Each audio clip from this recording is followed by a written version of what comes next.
Me llamo María de los Dolores Gutiérrez, pero todos en San Cristóbal, mi pueblo natal, me conocían como Doña Lolita. Ahora tengo 87 años, y durante más de 70, he guardado un secreto que me ha corroído el alma, como un veneno que se propaga lentamente.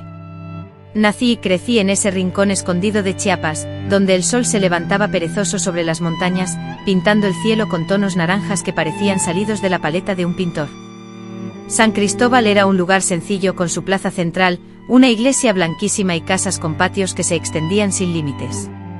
Un sitio donde la vida de cada persona era de dominio público, excepto los secretos que se guardaban tras las puertas cerradas. Nuestra casa, humilde y construida con adobe, se ubicaba en una calle polvorienta que con las lluvias se transformaba en un barrizal. Tenía un portal al frente y ahí mi padre, don Antonio Gutiérrez, un hombre que amaba la jardinería, solía sentarse después de su jornada laboral a tomar café y a observar el ir y venir de la gente. Sus manos, curtidas y ásperas por el esfuerzo constante, revelaban la huella del trabajo duro, pero poseía un tacto tan sutil y cuidadoso que lograba que las flores más rebeldes y difíciles de cultivar se abrieran en plena floración, casi como si fuera un milagro. Me encantaría saber desde qué lugares están viendo este vídeo. Saber que personas de tantos rincones diferentes me escuchan, me da la energía para seguir adelante con esta historia, a veces tan dura de contar. Mi padre, don Antonio, se levantaba antes del amanecer, cuando apenas las gallinas comenzaban a cacarear. Se lavaba la cara con agua fresca en la palangana de aluminio que estaba en el patio, tomaba un café negro, fuerte y humeante que preparaba él mismo, para no despertar a mi madre, y salía a trabajar silbando una melodía suave. Aunque cuidaba los jardines de las familias adineradas del pueblo, el jardín que más amaba era el de doña Consuelo, nuestra vecina, que vivía en la gran casa al final de la curva. Doña Consuelo, una viuda sin hijos, siempre trataba a mi padre con un respeto inusual en aquellos tiempos, un respeto que no todos le daban a un simple jardinero. Don Antonio, usted no es jardinero, es un artista, solía decirle. Los ojos de mi padre, usualmente serenos, resplandecían con un brillo intenso, similar al de las estrellas nocturnas. En el jardín, un remanso de verdor y fragancia, él solía pasar largas horas, entablando conversaciones con las plantas, como si fuesen seres humanos. Y de alguna manera, las plantas parecían responder, floreciendo con una belleza exuberante, superando en esplendor a cualquier otra que se viera en los alrededores. Tenía 9 años cuando todo cambió, pero los recuerdos, vívidos y nítidos, permanecen grabados en mi mente como si hubieran ocurrido ayer mismo. Antes de ese momento mi vida transcurría en la simpleza, pero siempre rebosante de felicidad. Mi padre, con una devoción inquebrantable, me llevaba consigo al jardín cada vez que tenía la oportunidad. Lolita es mi ayudante especial, declaraba orgulloso ante cualquier pregunta sobre mi presencia. Con él aprendí a distinguir cada flor, a conocer el momento preciso para plantar cada semilla, a entender la cantidad de agua y sol que cada planta necesitaba. Las plantas son como las personas, hija, me repetía. Cada una requiere un cuidado particular para florecer y crecer con vigor. Mi madre, doña Elena, sin embargo, era un mundo aparte. Desde que puedo recordar, mi madre experimentaba periodos difíciles, que mi padre describía como días malos, en los cuales permanecía postrada en cama, presa del llanto sin causa aparente, destrozaba objetos y profería gritos contra las paredes. Tu madre está mentalmente enferma, Lolita, me confió mi padre cuando era aún muy niña, incapaz de comprenderlo del todo. Pero no es su culpa, y debemos ser pacientes. Y él, en verdad, lo era. Dios mío, cuánta paciencia poseía ese hombre, en los días en que se sentía mejor, incluso sonreía, preparaba un exquisito dulce de calabaza y hasta se dedicaba a peinarme y hacerme trenzas en el cabello. No obstante, esos momentos de bienestar se fueron volviendo cada vez menos frecuentes. La mayor parte del tiempo se mantenía silenciosa y ausente, con la mirada perdida en algún punto distante, o se mostraba irritable y alterada por cualquier nimiedad. A veces, yo sustraía el dinero que mi padre ocultaba debajo del colchón, esos billetes sudados que él acumulaba con gran esfuerzo para pagarme los estudios en la escuela del pueblo de al lado, donde la educación era superior. ¿Para qué necesita esta niña estudiar tanto? Va a terminar igual que yo cuidando la casa, solía decir mi madre, y mi padre, con la mirada baja, solo respondía trabajando más horas para reponer el dinero. Había días en que ni siquiera me dirigía la mirada, como si yo fuera invisible, y otros en que me vigilaba constantemente, como si esperara que cometiera alguna travesura. Igualita al padre, murmuraba mi madre con desprecio, como si asemejarme a él fuera lo peor que me pudiera pasar. Pero mi padre era mi héroe, mi refugio seguro, mi cielo estrellado en las noches oscuras. Me cargaba sobre sus espaldas cuando el camino se hacía largo para mis piernas de niña, me contaba cuentos inventados al instante antes de dormir y me enseñaba a identificar los pájaros por su canto. Un día volarás lejos, mi niña, más lejos de lo que yo jamás pude, me decía. Cada domingo en ese día que tanto adorábamos, nos levantábamos al amanecer y nos dirigíamos al arroyo que había dado nombre a nuestro pueblo, con la esperanza de pescar algo.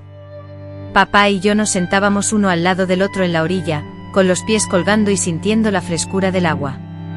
Compartíamos un sencillo desayuno, un trozo de pan con mantequilla, que él siempre traía envuelto en un pañuelo como un tesoro. Esos momentos, aquellos domingos a la orilla del río, eran los mejores de mi vida.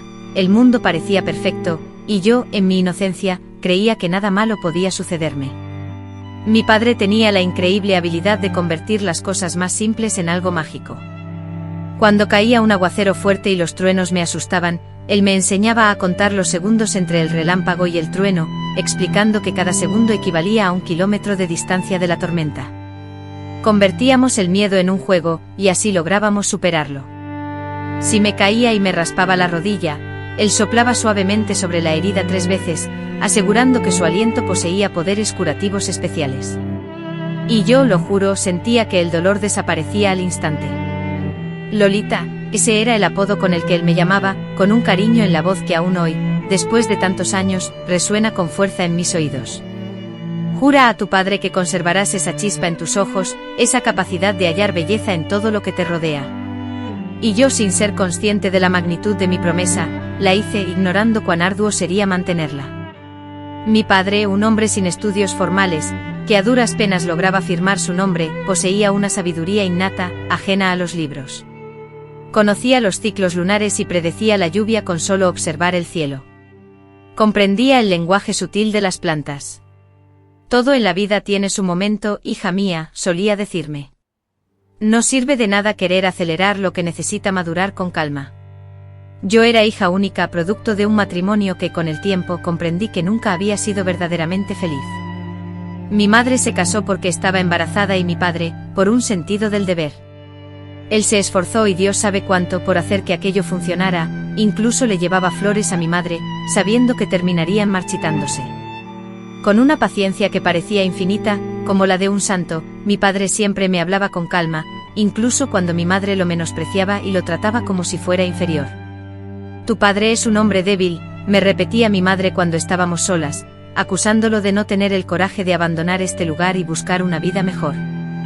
Yo no podía entender cómo podía hablar así de un hombre que trabajaba incansablemente, desde el amanecer hasta el anochecer, para que no nos faltara nada. En la escuela, no tenía muchos amigos, los otros niños, influenciados por la opinión de sus padres, creían que mi madre era excéntrica, incluso que estaba loca, y por consiguiente también me evitaban a mí. Pero mi padre, sin importar la situación, nunca permitía que me sintiera sola. La gente teme lo que no comprende, Lolita, me explicó un día, cuando llegué a casa llorando porque nadie quería jugar conmigo. Pero un día, todos reconocerán lo especial que eres. Con sus manos ásperas, secaba mis lágrimas y luego me llevaba a ayudar en el jardín de Doña Consuelo, donde pasaba la tarde aprendiendo a hacer esquejes de rosas.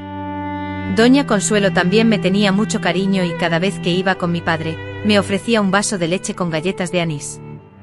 En el portal de su casa, Doña Consuelo se sentaba a mi lado y me mostraba libros ilustrados con imágenes vibrantes, enseñándome palabras desconocidas y relatándome aventuras de sus viajes a lugares exóticos, desconocidos para mí.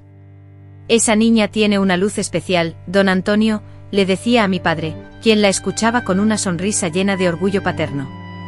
Ella notaba los problemas que teníamos en casa, a veces llegaba con un moretón en el brazo consecuencia de la ira de mi madre, o con ojeras por no haber dormido bien, ya que mi madre sufría ataques nocturnos, gritando y destrozando objetos. Aunque Doña Consuelo nunca preguntaba directamente, la preocupación brillaba en sus ojos. A partir de entonces me invitaba con más frecuencia, me enseñaba a leer y escribir mejor que en la escuela, abriéndome la puerta a un mundo más allá de nuestra humilde existencia.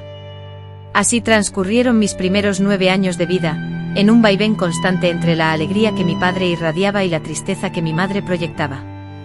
Con la práctica de pisar con cautela, la habilidad de interpretar los estados de ánimo ajenos, la maestría en el arte de ocultarme cuando la situación lo requería y la dedicación a guardar celosamente los secretos que encerraba nuestra casa.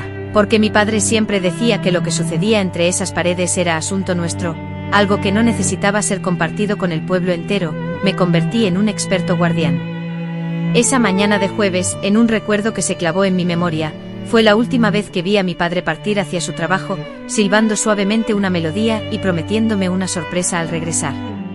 Si tan solo hubiera tenido la premonición, habría corrido hacia él, lo habría abrazado con la mayor fuerza que mis delgados brazos hubieran podido ejercer, y le habría susurrado cuánto lo amaba. Pero uno nunca puede predecir cuándo se presentará la última vez, ¿verdad? La vida, con su crueldad, no nos advierte cuando está a punto de arrebatarnos lo que más valoramos. Aquella mañana, el cielo exhibía un azul más intenso que de costumbre, las chicharras entonaban su canto como si se prepararan para un concierto y un perfume intenso a dama de noche flotaba en el aire, a pesar de que aún no era la época en que estas flores solían abrirse. Pequeños detalles, ahora evidentes, se revelaron como señales, como si la propia naturaleza intentara comunicarme algo trascendental. Mi padre, como cualquier otro día, se preparó para salir, pero justo antes de cruzar el umbral, se detuvo en la puerta, volteó hacia mí y me regaló una sonrisa inusual, una sonrisa que parecía albergar todos los misterios del universo. «Cuida a tu madre, Lolita», me dijo y luego añadió, «y nunca olvides cuánto te quiere tu padre».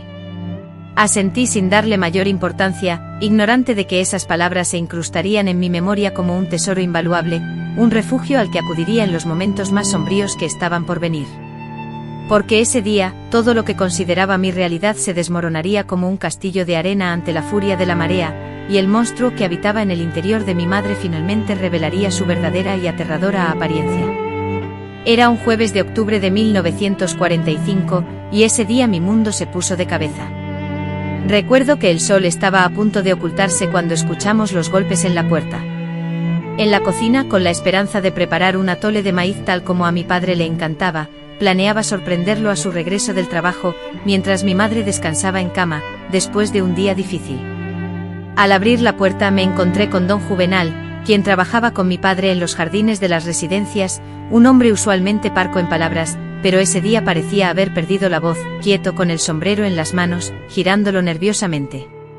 «Niña, ¿le pasó algo a tu padre?», preguntó, su voz rota por la emoción. «Se cayó en el jardín de doña Marlene. No se levantó más». Al principio no entendí la gravedad, imaginando una simple caída o lesión, pero al ver los ojos llorosos de don Juvenal, supe que la situación era mucho peor. Su corazón dejó de latir. «Lolita». Fue todo muy rápido. No sufrió. El doctor lo llamó un ataque fulminante. Las palabras resonaron en mis oídos, un eco confuso y distante, sin encontrar un espacio en mi mente para ser comprendidas. ¿Cómo podía ser posible? Mi padre había muerto, mi padre, el mismo que esa mañana me había besado en la frente, prometiéndome una sorpresa para cuando volviera. La incredulidad me atenazó. Sentí las piernas temblar, como si el suelo se desvaneciera bajo mis pies, dejándome suspendido en el vacío. No, esto no podía ser. Mi padre no podía habernos dejado así, repentinamente, sin una despedida, sin una última mirada. Don Juvenal, con su rostro sombrío, me dijo que debía llamar a mi madre. La marqué, pero el teléfono repicó sin respuesta. Tuve que ir hasta el cuarto, despertarla de su sueño. «Mamá, don Juvenal está aquí».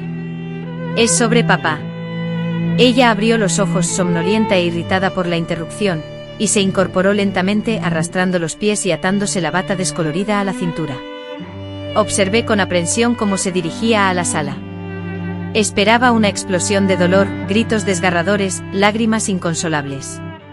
Pero cuando don Juvenal le comunicó la terrible noticia, mi madre permaneció inmóvil, con una expresión inescrutable, un vacío en sus ojos que me impedía descifrar lo que sentía. No era una tristeza visible ni un estado de shock evidente, parecía que su mente estaba ocupada en analizar y comprender una información compleja y difícil de asimilar. «¿Y el cuerpo?», preguntó con una voz gélida que me provocó un escalofrío. «Está en la casa de doña Marlene, el doctor aún está allí. Lo traerán a casa en cuanto sea posible». Mi madre reaccionó como si le estuvieran informando sobre el pronóstico del tiempo, no sobre la muerte de su esposo. Puede irse, don Juvenal. Gracias por avisar. Y cerró la puerta abruptamente. Me quedé inmóvil en el centro de la sala, sintiendo las lágrimas deslizarse por mis mejillas sin control. Mi padre había muerto. Mi padre, mi héroe, mi protector, mi mejor amigo. ¿Cómo iba a afrontar la vida sin él? ¿Quién me llevaría a pescar los domingos? ¿Quién me enseñaría los nombres de las plantas? ¿Quién me defendería de los arranques de mal humor de mi madre? Deja de lloriquear, niña, me espetó mi madre, mirándome con desdén. Ahora vas a tener que ser fuerte. Esa noche el silencio fúnebre se apoderó de mi hogar cuando trajeron el cuerpo sin vida de mi padre, siguiendo la tradición de velarlo en casa. Lo colocaron en la sala, dentro de un ataúd humilde, adornado únicamente por un rosario que descansaba sobre sus manos entrelazadas sobre el pecho. Parecía estar durmiendo, pero su rostro, antes lleno de vitalidad, había perdido el brillo que tanto amaba. Ahora su piel pálida y su inmovilidad lo asemejaban a una figura de cera, un vago reflejo del hombre que conocía. La casa se llenó gradualmente con la llegada de la gente del pueblo, vecinos, conocidos e incluso rostros desconocidos. Ofrecieron café, pan y tamales, se sentaron, recitaron oraciones y compartieron anécdotas sobre mi padre. Escuché a muchos decir que don Antonio era un hombre bondadoso, trabajador y honesto, siempre dispuesto a ayudar. Entre los primeros en llegar estuvo doña Consuelo, quien me abrazó con fuerza, sin pronunciar palabra, solo apretándome contra ella mientras las lágrimas corrían por mi rostro. Ese abrazo sincero, pleno de consuelo silencioso, fue el único alivio que encontré en medio de la tristeza de aquella noche. Después, doña Consuelo se acercó a mi madre, quien permanecía silenciosa y recluida en un rincón. Elena, la escuché susurrar, si necesitas algo, cualquier cosa, no dudes en pedírmelo, estoy aquí. Mi madre asintió con la cabeza sin levantar la vista, absorta en sus pensamientos, como si el velorio fuera ajeno a ella. Yo pasé la noche entera sentada junto al ataúd, incapaz de alejarme, sentía que mi mera presencia podría de alguna manera revertir lo inevitable. La gente se acercaba a mí insistiendo en que necesitaba descansar, pero me negaba. Era mi última noche con mi padre y no estaba dispuesta a desperdiciar ni un instante. De vez en cuando extendía la mano y tocaba la suya, una mano fría y extraña, tan diferente de aquellas manos cálidas que siempre me habían brindado consuelo y protección. Aún no podía asimilar que alguien tan lleno de vitalidad se hubiera ido sin previo aviso. Al día siguiente, llevaron a mi padre al cementerio. Fue sepultado en un lugar discreto y humilde, bajo la sombra de un árbol de jacaranda, cuyas flores, en una extraña paradoja, lucían en su máximo esplendor pese a la época del año. Estoy segura de que a mi padre, quien siempre profesó un amor incondicional por las flores, le habría parecido una imagen conmovedora. El sacerdote pronunció unas palabras de consuelo y a continuación, la gente comenzó a arrojar flores sobre el ataúd, antes de cubrirlo con tierra. Cada palada de tierra que caía sobre el féretro se sentía como si estuvieran enterrando un fragmento de mi alma con él. Al regresar a casa, el silencio se hizo palpable, ensordecedor. Los demás se habían marchado, llevándose consigo el murmullo de voces que, de alguna manera, hacía que la soledad del dolor fuera un poco menos agobiante. Ahora, mi madre y yo éramos las únicas en un vacío que parecía no tener límites. 2 semanas transcurrieron en un estado de profundo letargo. Deambulaba por la casa como un espectro, sin apetito, sin interés por el juego, ni por la vida misma. Mi madre apenas me dirigía la palabra, pasaba los días encerrada en su habitación o sentada en la mecedora del porche, mirando fijamente al vacío con la misma mirada perdida que yo. Con el paso de los días, las vecinas, movidas por la compasión, llegaban a nuestra casa con platos de comida caliente y se ofrecían a ayudarnos con cualquier cosa que necesitáramos. Sin embargo, tras unos pocos minutos, la pesada atmósfera que se había instalado entre nosotros las hacía sentirse incómodas, y se despedían con la excusa más cercana. Fue durante la 3ª semana después del fallecimiento de mi padre, cuando el ambiente en casa empezó a transformarse de manera sutil pero inquietante. Yo me encontraba en el patio observando las plantas que mi padre cultivaba con tanta dedicación y que ahora, sin sus cuidados, comenzaban a marchitarse tristemente.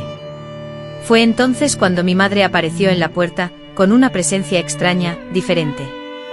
Noté en ella una energía inusual, un brillo en sus ojos que nunca antes había presenciado. «Ven acá, Lolita», me llamó con una voz que intentaba sonar dulce, pero que a mí me resultó forzada y artificiosa. Obedecí sintiendo el habitual nudo en el pecho que me producía su tono fingido. Al entrar en la sala, la vi frente a una gran caja donde había depositado todas las pertenencias de mi padre, su ropa, sus escasas posesiones, incluso el sombrero que solía usar para trabajar. «¿Qué está haciendo, señora?», pregunté con un creciente temor que me atenazaba por dentro. «Arreglando la casa», respondió ella con sequedad. «Ya no necesitamos estas cosas», respondió hablando como si se tratara de objetos inservibles, no de los preciados recuerdos de mi padre. «Pero mamá, son las cosas de papá», exclamé sintiendo las lágrimas inundar mis ojos de nuevo. «Tu padre está muerto, Lolita, muerto y enterrado, y nosotras tenemos que seguir adelante», dijo con una frialdad que me caló hasta los huesos, como si estuviera decidiendo deshacerse de un mueble roto y no de los recuerdos del hombre con el que había compartido 10 años de su vida. Cuando tomó la caja y se dirigió a la puerta, corrí tras ella. «No puedes hacer eso, por favor, mamá, déjame al menos conservar algunas de sus cosas». Fue entonces cuando se giró bruscamente y vi en sus ojos una expresión desconocida para mí, un odio profundo y visceral. «Basta», gritó, dejando caer la caja al suelo con un golpe sordo. «Basta de tanto lamento». Mi padre, según ella, era un hombre insignificante, un fracasado que no había sido capaz de asegurar nuestro futuro, y ahora yo era una carga para ella, quien debía criarme sola. Mis extremidades se entumecieron, sus palabras impactándome como dolorosas correas. ¿Cómo podía denigrar así la memoria de mi padre, el hombre que se había esforzado incansablemente por darnos lo mejor que podía? «Usted no puede hablar así de él», articulé con la voz quebrada por la furia y la aflicción. Fue entonces cuando sentí el fuerte golpe en mi mejilla, tan inesperado que me hizo retroceder tambaleándome. Mi madre nunca me había agredido físicamente de esa forma. Solía alterarse y gritar, pero jamás había llegado a tal extremo.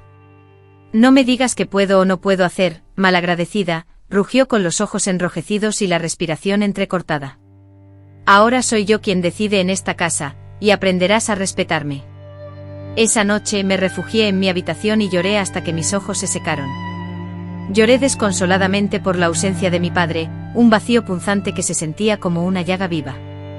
También lloré por la madre que anhelaba tener, aquella figura protectora y amorosa que nunca había sido completamente mía, y por la familia, ahora fragmentada irremediablemente. Además, lloré por mí misma, la niña de 9 años, abruptamente abandonada a la soledad en un mundo que de repente se antojaba inmenso y amenazante. En los días posteriores mi madre se transformó como si un monstruo la hubiera poseído.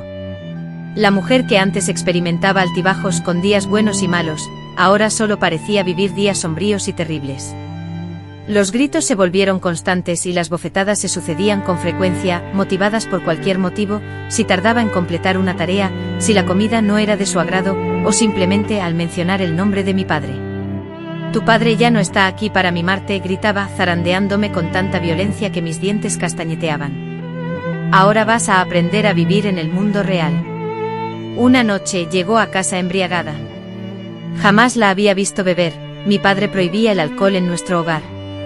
Se tambaleaba, balbuceaba incoherencias y se reía a carcajadas, sola y desconsolada. Al verme sentada en la mesa, concentrada en mis deberes escolares, se acercó a mí tambaleándose. «Mírate», exclamó aferrando mi barbilla con fuerza, obligándome a levantar la mirada hacia ella. Su rostro idéntico, los mismos ojos, el mismo gesto. «¿Crees que no sé que él te prefería a ti, que se desvivió trabajando para pagarte la universidad en lugar de ofrecerme una vida mejor a mí?» Intenté zafarme, pero su agarre se intensificó. Yo era hermosa, ¿sabes? Podría haberme casado con cualquiera, haber escapado de este pueblo, pero me quedé atrapada aquí con un hombre que apenas sabía escribir su nombre y una hija que solo me dio problemas. Su furia era un veneno que se propagaba por el aire, asfixiándome. Logré soltarme y corrí a mi habitación, cerrando la puerta con llave. La escuché llegar, golpeando la madera con una fuerza tal que temí que la rompiera. «Abre esta puerta, ingrata. Abre o te arrepentirás». Acurrucada e inmóvil en la cama, sentía mi corazón golpear con fuerza contra el pecho como si quisiera escapar por mi garganta. Tras un tiempo que pareció una eternidad angustiosa, el ensordecedor coro de gritos cesó. Escuché sus pasos pesados alejándose, tropezando torpemente por el pasillo oscuro, hasta que finalmente resonó el impacto sordo de su cuerpo desplomándose sobre el colchón. Solo entonces, en un suspiro tembloroso, inhalé profundamente, permitiendo que las lágrimas silenciosas, saladas y amargas, empaparan la almohada bajo mi mejilla. Aquella noche, con la mirada clavada en el firmamento estrellado que se extendía ante la ventana de mi habitación, pronuncié mi primera plegaria desde la muerte de mi padre. Susurré desesperadamente, rogando por fortaleza para resistir, por protección ante la oscuridad que me acechaba, y por un milagro que me rescatara de esa pesadilla interminable. Lo que ignoraba en aquel momento era que el infierno podía intensificarse y, por desgracia, así fue. Mi madre, con una frialdad que helaba el alma, comenzó a recluirme en casa cuando ella se ausentaba, alegando que era para evitar que escapara, para que no cometiera alguna locura. Aunque sospechaba que la verdadera razón era ocultar las marcas imborrables que dejaban sus ataques, los moretones violáceos que adornaban mis brazos, producto de sus violentos zarandeos, y el labio roto, testimonio de los momentos en que perdía por completo el control y me golpeaba. Y así, inevitablemente, dejé de asistir a la escuela. Ella difundía rumores sobre mi salud, asegurando que necesitaba atención constante en casa. En el fondo, su verdadera intención era silenciarme, impedir que revelara los secretos de nuestro hogar. Nadie te creerá, me advertía con tono amenazante, te tildarán de niña mentirosa, desagradecida, que quiere hacer daño a su propia madre. Y yo, aterrorizada, le creía. ¿Quién iba a dar crédito a una niña frente a la palabra de un adulto, especialmente en aquellos tiempos, en un lugar donde el castigo físico a los hijos era normalizado, incluso visto como método educativo? Así me fui aislando, replegando, intentando pasar desapercibida para no provocar su furia. Por las noches, cuando finalmente se dormía, usualmente después de beber hasta perder la conciencia, yo escapaba sigilosamente de mi habitación y me dirigía a la cocina. Abría el cajón, un mueble sencillo donde mi padre guardaba celosamente sus pertenencias más íntimas, aquellos objetos preciados que lograba esconder antes de que mi madre, en sus frecuentes limpiezas y momentos de ira, los desechara. En el cajón hallaba una pequeña navaja desgastada por el uso que mi padre empleaba para cortar cuerdas en el jardín, un pañuelo de tela, suave al tacto y aún impregnado de su inconfundible aroma, y una fotografía amarillenta, la única imagen que conservábamos de él, tomada el día de mi bautizo. Aferraba estos objetos contra mi pecho como si al abrazarlos pudiera absorber una pizca de su fortaleza, como si pudiera sentir su presencia protectora. Luego regresaba a mi habitación y los escondía cuidadosamente bajo el colchón, temiendo que mi madre los encontrara. Fue en una de esas noches, transcurridos casi 6 meses después de la muerte de mi padre, cuando la idea de escapar se arraigó en mi mente. Me percaté de que no podía soportar más esa existencia. Cada día superaba al anterior en desesperación y sufrimiento. Mi madre se sumergía cada vez más en el alcohol y en las drogas que un hombre desconocido le proporcionaba. Había días en que permanecía postrada en la cama, temblando, sudando y gritando a seres imaginarios. En momentos de exacerbación, mi madre se transformaba en un torbellino, su energía era inagotable, las palabras fluían sin cesar, y urdía planes extravagantes, prometiendo sacarnos de la miseria, ir a la capital y amasar una fortuna. Durante esos días, yo era quien cargaba con las consecuencias, me convertía en el blanco de su ira, el recipiente de su frustración, el receptáculo de toda la locura que la consumía. Había olvidado la sensación de sonreír, la alegría era un recuerdo difuso. Mi cuerpo exhibía las marcas de sus arrebatos, y mi corazón albergaba cicatrices aún más profundas. Comencé a atesorar comida a escondidas, un trozo de pan aquí, una fruta allá, y reuní las pocas prendas de vestir que aún me servían. Tomé el dinero que encontré oculto en una lata de galletas en la cocina, probablemente los ahorros que mi madre guardaba para comprar alcohol o drogas. No era mucho, pero quizás fuera suficiente para llegar al pueblo vecino, donde vivía una tía a la que apenas conocía, hermana de mi padre. Organicé todo para un domingo, día en que mi madre solía beber más y dormir más profundamente. Planeaba aguardar hasta que ella se durmiera, empacar mis pertenencias y escapar por la ventana de mi dormitorio, que daba al patio trasero. Desde allí seguiría el sendero que mi padre me había mostrado una vez, atravesando el terreno baldío de don Geraldo con la esperanza de alcanzar la carretera principal. Con suerte lograría que alguien que se dirigiera al pueblo vecino me diera un aventón. Sin embargo, el destino tenía otros planes para mí. La noche anterior al día en que había programado mi huida, mi madre regresó a casa antes de lo habitual, y no lo hizo sola. La acompañaba un hombre a quien nunca había visto, alto y delgado, con una mirada que me heló la sangre en el instante en que me miró. «Esta es mi hija», anunció mi madre, presentándome como si fuera un objeto. «Lolita saluda a don Walter. Se quedará con nosotras un tiempo». Tragué saliva con dificultad, sintiendo un nudo opresivo en la garganta. La mirada del hombre era fría y acechante, como la de un depredador que te examina. Su lengua humedecía lentamente sus labios mientras me escudriñaba de pies a cabeza. «Mucho gusto», logré murmurar, bajando la mirada al suelo. «El gusto es todo mío, Lolita», respondió con una voz suave y amenazante como el susurro de una serpiente. «Tu madre me ha hablado mucho de ti». Esa noche los gritos se intensificaron, superando a los de mi madre, incluyendo también los del hombre. Luego escuché el ruido de muebles siendo arrastrados, vidrios que se rompían y risas extrañas, para finalmente sumirme en un silencio sepulcral, denso y opresivo, que me aterrorizó más que los gritos. En la madrugada, cuando todo parecía haberse calmado, escuché la puerta de mi habitación abrirse lentamente. Me hice la dormida con el corazón latiendo tan fuerte que sentía que me lo podrían oír. El olor a tequila y cigarrillos me invadió, antes de sentir el peso en el colchón y una mano pesada que me cubría la boca. «Silencio», susurró don Walter, su voz apenas perceptible en mi oído, «no queremos despertar a tu madre, ¿cierto?». El recuerdo de lo que ocurrió después se difumina en la oscuridad, mi mente, en un intento de defensa, ha borrado gran parte de los detalles. Siento el peso de su cuerpo sobre el mío, una opresión asfixiante. El dolor, agudo y punzante, me recorre como una descarga eléctrica, el miedo frío y paralizante se instala en cada célula de mi ser.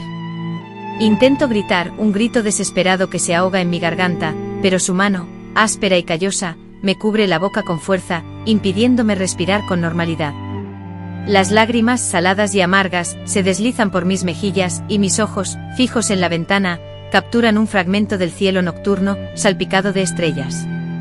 En mi mente la imagen de mi padre se materializa, un faro de protección. Pienso en que si él viviera, nada de esto estaría sucediendo. Él me habría defendido, habría mantenido alejados a los monstruos. Pero mi padre no está, y yo me encuentro sola, prisionera de los monstruos que han invadido mi hogar. Cuando finalmente todo termina, cuando él se marcha de la habitación, cerrando la puerta con sigilo, me enrollo bajo las cobijas, temblando, y lloro, un llanto silencioso que inunda mi alma. Después de llorar hasta agotar las lágrimas, mi cuerpo, dolido, se rindió a un estado de letargo, un refugio temporal que no era del todo sueño, sino una evasión de la crueldad de la realidad. Al despertar, caminar me resultaba una tortura. Mi madre, ajena a mi sufrimiento o quizás indiferente, no pareció percatarse. Absorta en su nueva compañía, reía con fuerza en la cocina mientras preparaba un desayuno aromático, algo inusual en los últimos meses. «Lolita, a comer», me llamó con la misma despreocupación de siempre, como si la noche anterior no hubiera existido, como si no me hubiera entregado a la voracidad de un depredador. Me senté en la mesa, avergonzada, sin atreverme a alzar la mirada. Sentí la mirada lasciva de don Walter sobre mí, la misma mirada que me había aterrorizado la noche anterior. Con náuseas me obligué a ingerir un par de tragos de café para disimular mi malestar. «Hoy te toca limpiar toda la casa», declaró mi madre con un tono alegre, como si me estuviera comunicando una buena noticia. «A don Walter le gustan las casas ordenadas, ¿verdad, Walter?», él asintió, alisando su cabello grasiento. «Sí, Elena, y también me gustan las niñas obedientes». El doble sentido de esas palabras no escapó a mi entendimiento. A pesar de mis 10 años recién cumplidos, comprendí en ese instante que la pesadilla de la noche anterior no había sido un incidente aislado. Era el preludio de algo mucho más terrible. Después de desayunar, salieron, supuestamente a comprar cigarrillos. Corrí al patio y vomité todo el café que había logrado tragar. Con las piernas débiles y el corazón latiendo irregularmente, regresé a la casa y me dirigí directamente a mi habitación. Tomé la pequeña maleta que había preparado para escapar, metí dentro los pocos objetos que recordaban a mi padre y que había logrado conservar, y salí sigilosamente por la puerta trasera. La impaciencia por el domingo me consumía, no soportaba otra noche en esa casa. Prefería dormir a la intemperie, incluso en el monte, si eso significaba evitar el regreso del monstruo. Pero no logré siquiera salir del patio, mi madre y don Walter regresaban, los vi doblar la esquina. Presa del pánico, corrí de vuelta, escondí mi equipaje bajo la cama y fingí estar limpiando la habitación, tal como me había ordenado. Aquella semana se convirtió en la peor de mi vida, con el mismo horror y la misma desesperación repitiéndose cada noche. Durante el día, mi madre oscilaba entre una total indiferencia hacia mí y una crueldad fría y premeditada, me obligaba a trabajar sin descanso, me humillaba delante de don Walter y me golpeaba sin miramientos. Una noche, después de abofetearme tan fuerte que mi oído zumbaba, me espetó: deberías agradecérmelo. A Walter le gustas. Él puede sacarnos de esta miseria, llevarnos a la Ciudad de México, pero para eso tienes que agradarle, ¿entiendes? Comprendí perfectamente, mi propia madre me estaba vendiendo, sacrificándome, por lo que consideraba una vida mejor. El amor que nunca me había dado se había transformado en algo aún peor, una indiferencia tan profunda que le permitía ignorar el sufrimiento de su propia hija. Fue el domingo, día en que originalmente había planeado escapar, cuando la situación alcanzó su punto álgido. Estaba lavando ropa en la pila del patio, con las manos ya en carne viva de tanto frotar. Al escuchar los gritos provenientes del interior de la casa, me apresuré a entender lo que sucedía. Mi madre y don Walter estaban inmersos en una discusión acalorada, todo girando en torno al dinero y el incumplimiento de una promesa. Dijiste que me sacarías de esta miseria, vociferó mi madre, su voz ya arrastrada y ahogada por los efectos del alcohol que la consumía desde temprana hora. Prometiste una vida mejor, una oportunidad, gritaba entre sollozos. Dijiste que tenías recursos, que conocías a gente influyente, y que mi hija valía la pena el esfuerzo, replicó don Walter, con una frialdad glacial en su voz. Pero no es más que una niña llorona. Ni siquiera es capaz de hacer lo que le pido correctamente. Lo que ocurrió a continuación fue una secuencia de eventos tan rápida y brutal que mi mente apenas pudo procesarlos. Se escuchó un estruendo metálico, seguido por el sonido sordo de un cuerpo impactando contra el suelo. Después el silencio, un silencio denso, cargado de una terrible amenaza. Yo, petrificada por el miedo, permanecí inmóvil en el patio, sintiendo mi corazón martillar contra mi pecho con una fuerza casi dolorosa. Tras unos minutos que parecieron una eternidad, don Walter apareció por la puerta de la cocina. La sangre manchaba su camisa y sus manos. No me vio. Se movió a mi lado sin verme, como si fuera transparente, y se perdió por el estrecho camino de tierra que se extendía tras nuestra vivienda. Finalmente reuní el coraje para entrar, y la imagen que hallé fue la de mi madre, yaciendo en el suelo de la sala, con un delgado hilo de sangre que nacía de su frente, señalando una herida abierta en el lugar donde su cabeza había impactado la esquina de la mesa. Aunque inmóvil, su respiración revelaba que aún vivía. En ese instante una parte de mí se rompió por completo. No sentí dolor, ni miedo, ni nada más que una profunda y exhausta apatía. Estaba cansada de aquel infierno, de ser tratada como una cosa, de sufrir el abuso y el abandono de aquellos que deberían haberme protegido. Fui en busca de mi pequeño equipaje, oculto bajo la cama. Regresé a la sala y, sin dirigirle una mirada a mi madre, inconsciente en el suelo, avancé hacia la puerta. Fue entonces cuando escuché su voz, débil pero repleta de odio, que me advirtió: si cruzas esa puerta, no regreses jamás. Me detuve con la mano ya en el pomo. No me volví. No quería ver su rostro. No quería guardar esa última imagen de ella. No planeo regresar jamás, respondí con una voz que resonaba extraña en mis oídos, una voz que parecía gastada, más envejecida y fatigada de lo que una niña de 10 años debería ser capaz de producir. En ese instante profirió algo que me heló la sangre: te encontraré. Te hallaré sin importar a dónde vayas, y cuando lo haga, te arrepentirás de haber venido al mundo. Aquello fue la culminación. La mínima capacidad de autocontrol que aún me quedaba se desvaneció. Me volví encarándola por primera vez y la observé tendida en el suelo, sangrando, patética en su frustración. Usted no es mi madre. Mi madre y mi padre murieron, le dije con firmeza. La hostilidad que destilaban sus ojos en ese momento, en lugar de amedrentarme, no provocaron en mí ninguna reacción. Era como si hubiese envejecido una década en los últimos meses, como si hubiese presenciado tanto horror que nada pudiera afectarme. Salí de la habitación y emprendí la huida. Empujada por una urgencia desconocida, corrí con una velocidad y determinación que nunca antes había experimentado, sin vacilar ni una sola vez. Mis piernas se movían sin descanso, y mi mente se enfocaba únicamente en alejarme lo más posible de aquella casa, convertida en mi pesadilla, sin voltear a ver el pasado. Ignoraba por completo la duración de mi carrera y el rumbo que tomaba, solo impulsada por el deseo de escapar. La agonía física me invadió, hasta que con los pies destrozados y ensangrentados dentro de mis viejos zapatos, exhausta y sin aliento, me encontré frente a la humilde vivienda de doña Consuelo. La llegada allí fue fortuita, mis pies aparentemente tomaron la decisión por mí. Con lo último de mis fuerzas, golpeé la puerta hasta que el sonido de su madera resonó por completo.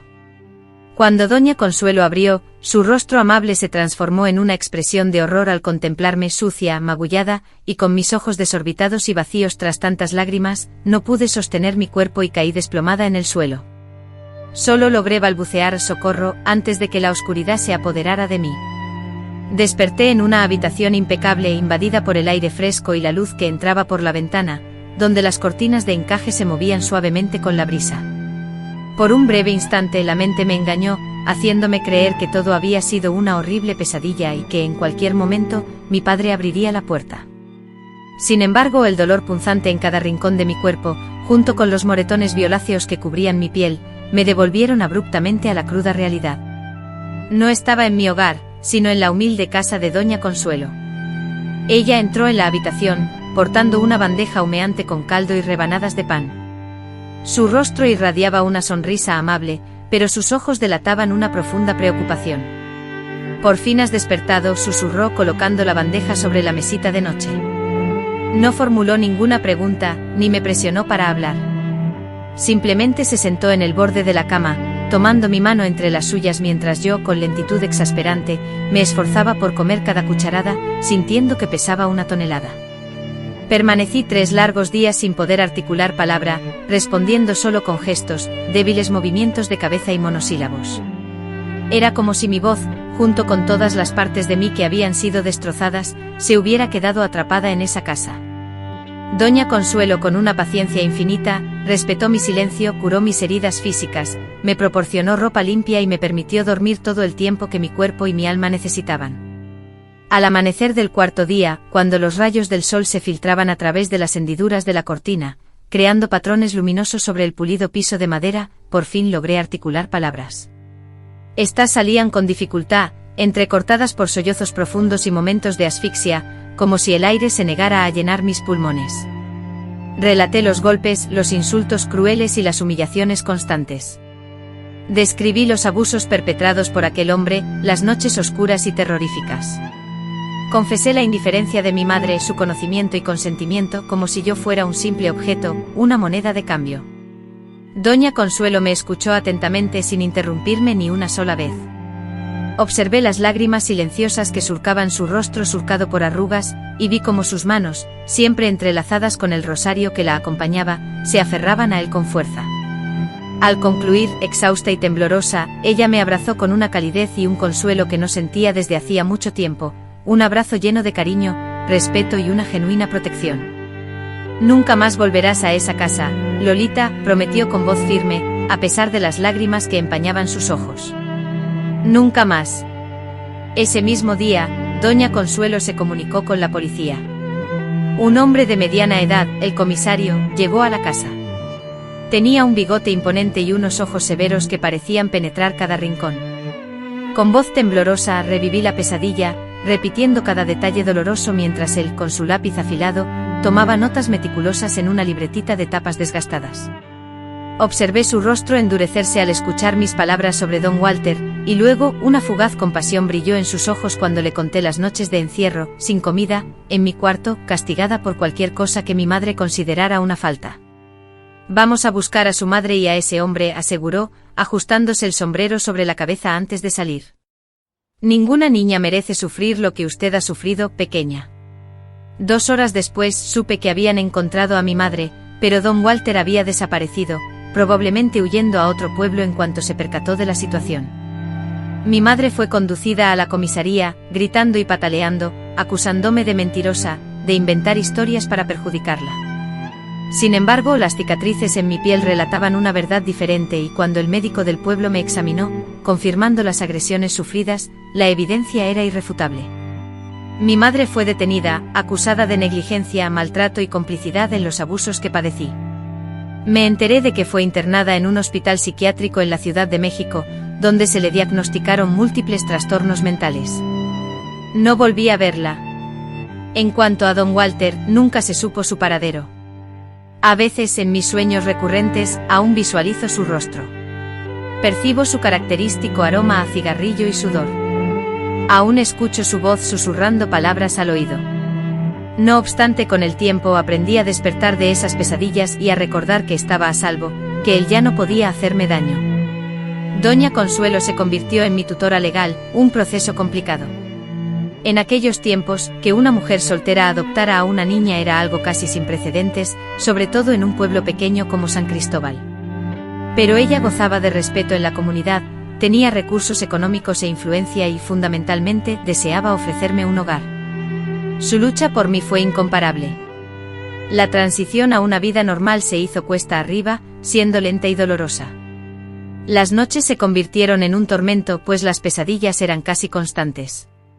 Despertaba sobresaltada, con el cuerpo empapado en sudor frío, creyendo estar de nuevo en aquella casa, sintiendo el golpe de mi madre o la presencia amenazante de don Walter en mi habitación. Doña Consuelo, con una paciencia infinita, se mantenía firme a mi lado. Se sentaba junto a mí, tomaba mi mano y me acompañaba hasta que la calma volvía. Me contaba historias alegres y reconfortantes, hasta que lograba conciliar el sueño. Pero el miedo no solo acechaba en la oscuridad. Durante el día, los fantasmas del pasado también me perseguían.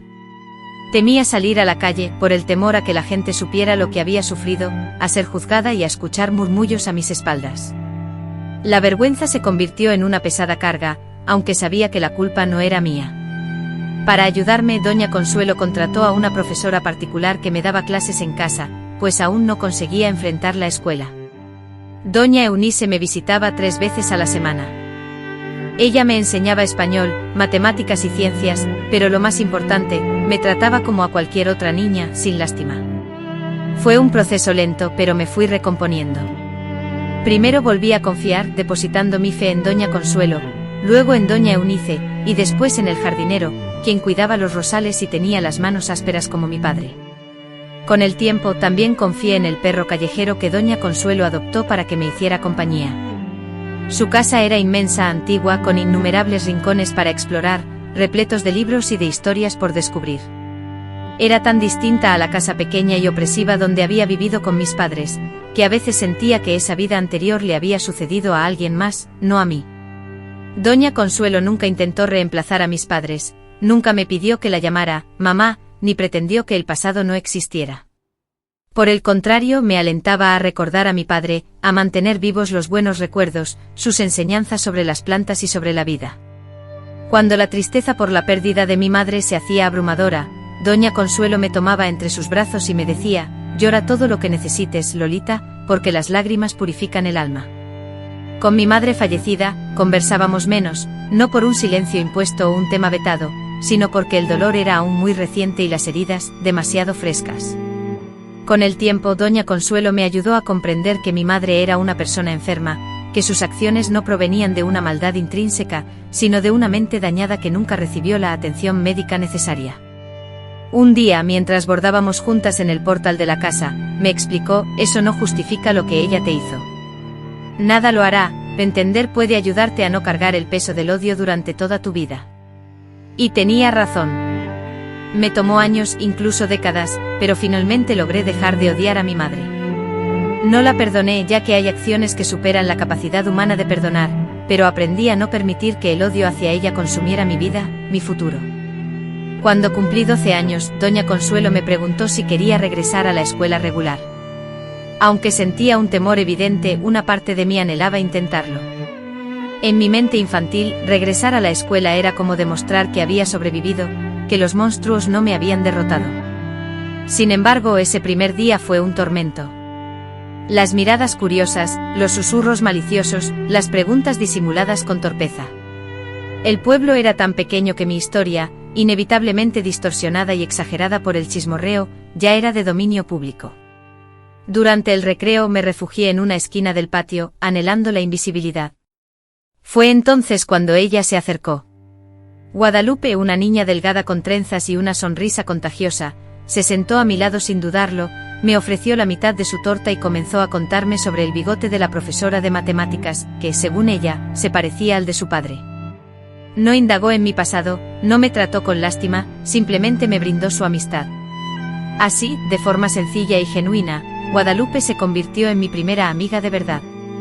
Con ella redescubrí el placer de jugar, de reír y de ser una niña. Compartíamos el camino a la escuela, estudiábamos juntas diariamente y los fines de semana los pasábamos, ya fuera en su casa o en la mía. Su familia me abrió sus puertas, me recibió con los brazos abiertos como si fuera una hija más, sin dudarlo ni juzgarme. Por primera vez desde la pérdida de mi padre, sentí que tenía un lugar al que pertenecer. Los años transcurrieron y las heridas más profundas comenzaron a sanar, volviéndose menos dolorosas. Terminé la escuela primaria y luego ingresé a la secundaria, donde empecé a forjar sueños para el futuro. Aspiraba a ser maestra, tal como lo era doña Eunice, buscando marcar una diferencia en la vida de los niños. Doña Consuelo desde el inicio respaldó mis ambiciones. La educación es lo único que nadie te puede arrebatar, Lolita solía decir, y por ello invirtió en mí comprándome libros, materiales escolares y pagando clases particulares cuando tenía dificultades en alguna materia.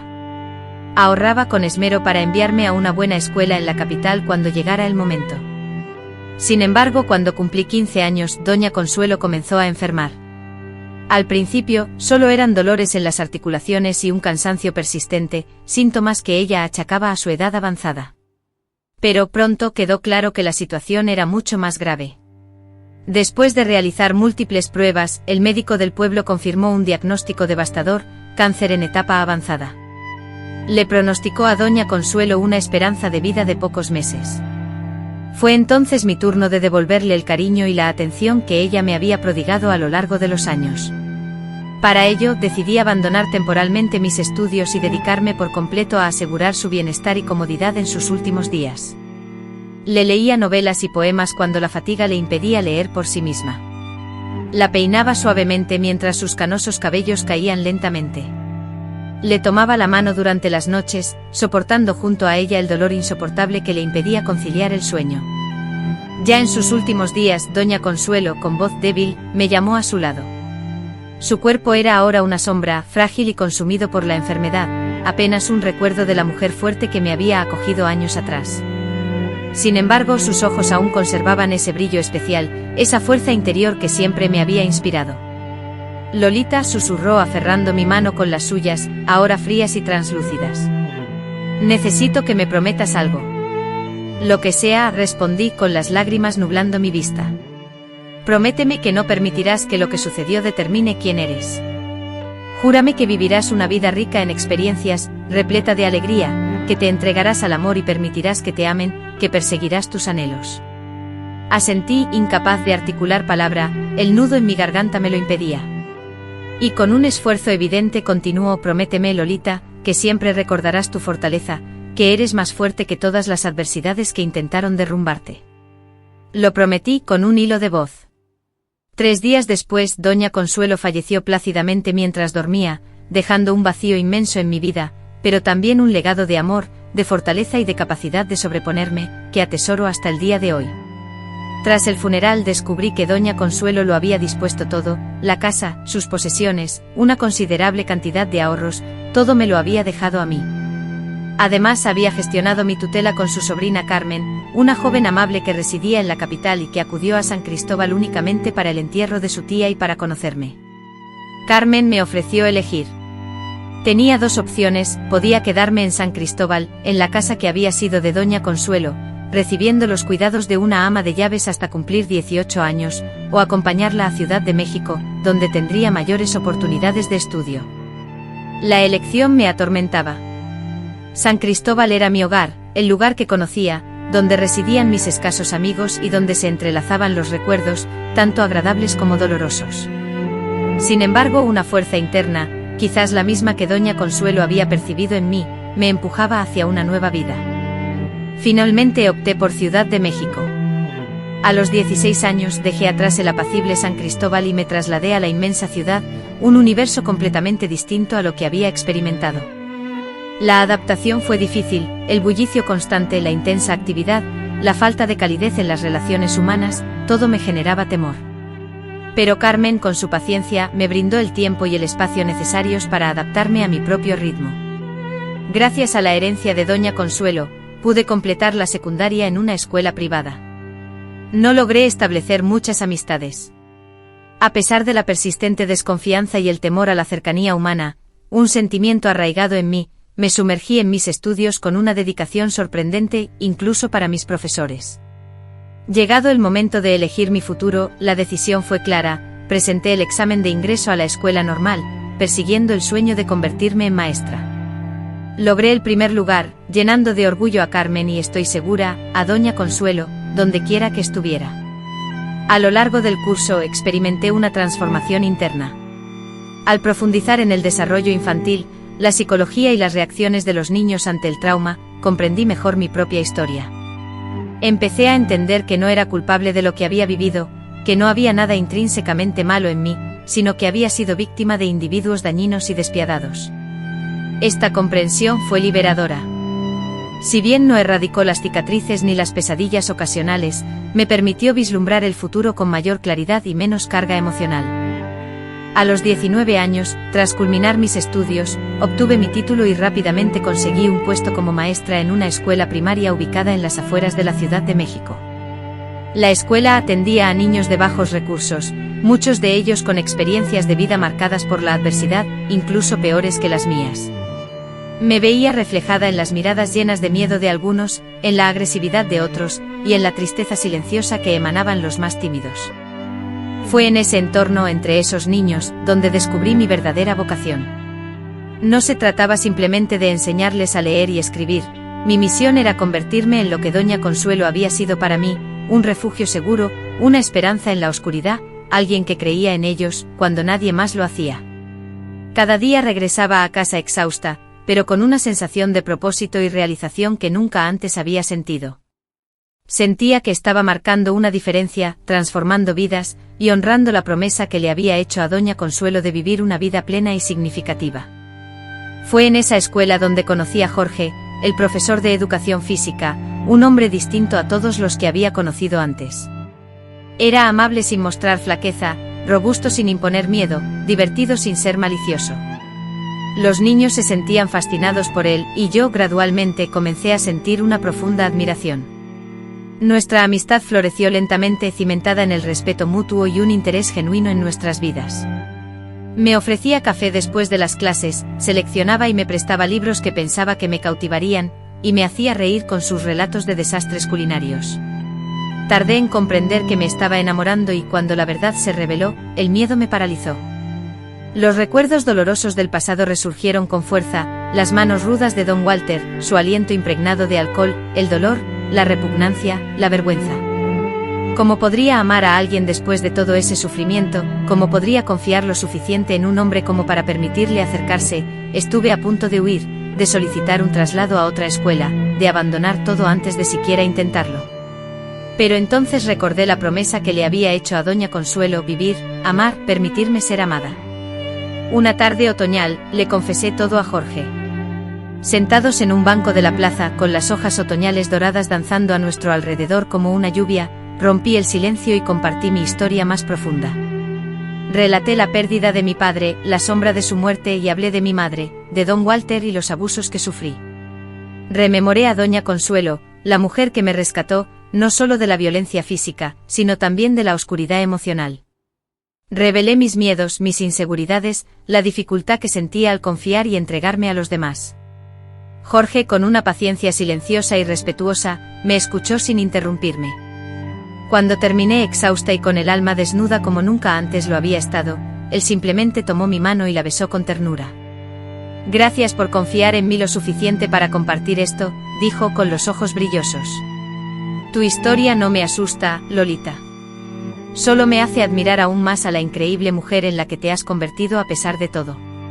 En ese instante sentí una profunda sanación, aunque incompleta, pues sabía que algunas heridas nunca cierran por completo. Sin embargo, fue suficiente para dar un paso adelante, para arriesgarme, para intentarlo. Nuestro romance se desarrolló con calma y respeto mutuo, cada avance un paso deliberado y considerado. Jorge nunca me apresuró ni demandó algo a lo que yo no estuviera preparada. Cuando mis miedos del pasado como fantasmas se manifestaban con frecuencia al principio, él demostraba una paciencia infinita, me daba mi espacio y me tranquilizaba, asegurándome que estaba a salvo y que jamás me lastimaría. A los 21 años contraje matrimonio con Jorge en una ceremonia íntima, celebrada solo con nuestros amigos más cercanos y su familia, que me recibió con los brazos abiertos como si fuera su propia hija. Carmen, por supuesto, estuvo presente irradiando alegría al verme al fin encontrar la felicidad que merecía ante el altar. Mientras pronunciábamos nuestros votos, mi mente repasó a todas las personas que habían influido en mi vida hasta ese momento. Recordé a mi padre con sus manos ásperas por el trabajo y su sonrisa dulce. Visualicé a Doña Consuelo, quien me enseñó el significado del amor genuino e incondicional. E inesperadamente incluso pensé en mi madre, no con ira o resentimiento, sino con una melancólica comprensión por lo que pudo ser y nunca llegó a ser. Nuestro primer año de matrimonio fue una etapa de ajuste mutuo, un tiempo de aprendizaje constante y un viaje lleno de descubrimientos personales. Yo, por mi parte, tuve que despojarme del miedo que me paralizaba y que había arraigado profundamente en mí. Debí aprender a confiar plenamente en Jorge, a abrir mi corazón sin reservas y a mostrarme vulnerable sin temer ser lastimada. Él, con su paciencia y amor incondicional, fue mi compañero en este proceso, demostrándome cada día que no todos los hombres eran como Don Walter, y que la intimidad podía ser un espacio de belleza y felicidad. A los 23 años, desafiando mis temores y las probabilidades, di a luz a nuestra primera hija, Consuelo, en honor a la mujer que me salvó la vida. Sostener a ese pequeño ser en mis brazos, sentir su calor, observar su carita perfecta, fue como si un ciclo se completara. Yo, que había sufrido tanto a manos de aquellos que debían protegerme, ahora tenía la sagrada responsabilidad de proteger otra vida. En ese instante juré que mi hija nunca experimentaría el dolor que yo conocí, que crecería rodeada de amor, seguridad y alegría, que reconocería su propio valor, su fuerza y la importancia de su existencia en el mundo. 2 años después del nacimiento de nuestro primer hijo, llegó Antonio, nuestro segundo vástago, un nombre elegido en honor a mi padre y como símbolo de la culminación de nuestra familia. Jorge, el padre de mis hijos, era todo lo que había soñado, un hombre presente en sus vidas, afectuoso, con firmeza cuando la situación lo requería, pero jamás cruel o abusivo. Aunque la vida no siempre fue sencilla, y enfrentamos dificultades económicas, problemas de salud y los desafíos comunes a cualquier familia, los superamos unidos, como compañeros inseparables, como grandes amigos y amantes. En cada obstáculo que lográbamos vencer, sentía mi fuerza interior crecer y mi confianza en nosotros solidificarse. A pesar de seguir ejerciendo la docencia, retomé mis estudios y me especialicé en psicopedagogía, con un enfoque particular en el tratamiento de niños que habían sufrido traumas. Mi objetivo era ofrecer a otros niños la misma oportunidad de sanar, de recomenzar y de crecer más allá de las cicatrices, tal como Doña Consuelo había hecho conmigo. Finalmente, a los 30 años, con el incondicional apoyo de Jorge y utilizando parte de la herencia que Doña Consuelo me había legado, fundé un pequeño centro de apoyo para niños víctimas de abuso. Era un lugar entrañable, un refugio seguro donde, además de brindar terapia y apoyo educativo, procurábamos ofrecer un abrazo, un entendimiento profundo y la llama de la esperanza. Lo llamé Casa Consuelo, y en el jardín que daba la bienvenida, planté las mismas rosas que mi padre cultivaba con esmero. Cada niño que cruzaba el umbral se llevaba consigo una parte de mí, un legado de mi padre, y la esencia de Doña Consuelo. Cada sonrisa recuperada, cada temor vencido, cada futuro salvado, era una victoria resonante, tanto para el niño como para mí. Los años transcurrieron, los niños crecieron y trazaron sus propios destinos. Jorge y yo envejecimos juntos, nuestro amor, como un buen vino, maduró, adquiriendo profundidad, complejidad y una riqueza incalculable. Casa Consuelo se expandió, se convirtió en un referente en el tratamiento de niños con traumas. Y ahora, a mis 87 años, miro atrás y contemplo, más allá del dolor, el sufrimiento y las pérdidas, la resiliencia, el amor y las innumerables victorias que marcaron nuestro camino. Contemplo una existencia que, aunque se originó en las profundidades de la adversidad y el sufrimiento, logró abrirse paso hacia la claridad y la esperanza. He dejado atrás la vergüenza y el sentimiento de culpa. Ahora, llevo conmigo cicatrices, marcas indelebles de mi historia, que forman parte esencial de mi ser, testimonios de mi resistencia y supervivencia, condecoraciones de una batalla interna que estuvo a punto de aniquilarme, pero de la cual emergí con vida. Si pudiera transmitir un mensaje a quien me escucha, sobre todo a aquellos que atraviesan sus propios momentos de oscuridad y dificultad. Este sería, aunque los obstáculos parezcan insuperables, la noche interminable y el dolor agobiante. Debes saber que posees una fortaleza interior mucho mayor de lo que crees. La luz, la sanación, una vida plena, llena de alegría y propósito, te aguardan. Me desperté en la confortable cama del cuarto de invitados de la casa de Doña Consuelo, experimentando una combinación de alivio y temor, alivio por haber escapado del infierno que se había transformado mi hogar y temor, porque sabía que mi madre no se daría por vencida tan fácilmente. Era como una fiera herida, y por ello, ahora más peligrosa que nunca. Doña Consuelo, con pasos lentos y cuidadosos, cruzó el umbral de la habitación, sosteniendo una bandeja de plata con una taza humeante de té y un plato con galletas recién horneadas. La luz dorada de la mañana, filtrándose por la ventana, acariciaba sus cabellos blancos, creando un halo casi etéreo alrededor de su cabeza. Sus manos, marcadas por el paso del tiempo y adornadas con arrugas profundas, temblaban ligeramente mientras depositaba la bandeja sobre la pequeña mesita de noche. Lolita, mi querida, debemos hablar, dijo con voz suave, deslizándose con delicadeza hasta el borde de la cama. Acto seguido, con una gentileza que jamás había conocido, explicó que había contactado a la policía, que había revelado los abusos y que un médico vendría a examinarme. El pánico me invadió, no por la duda de que no me creyeran, sino por la certeza de las consecuencias de contar esa historia. Todo el pueblo lo sabría, murmuraría sobre ello.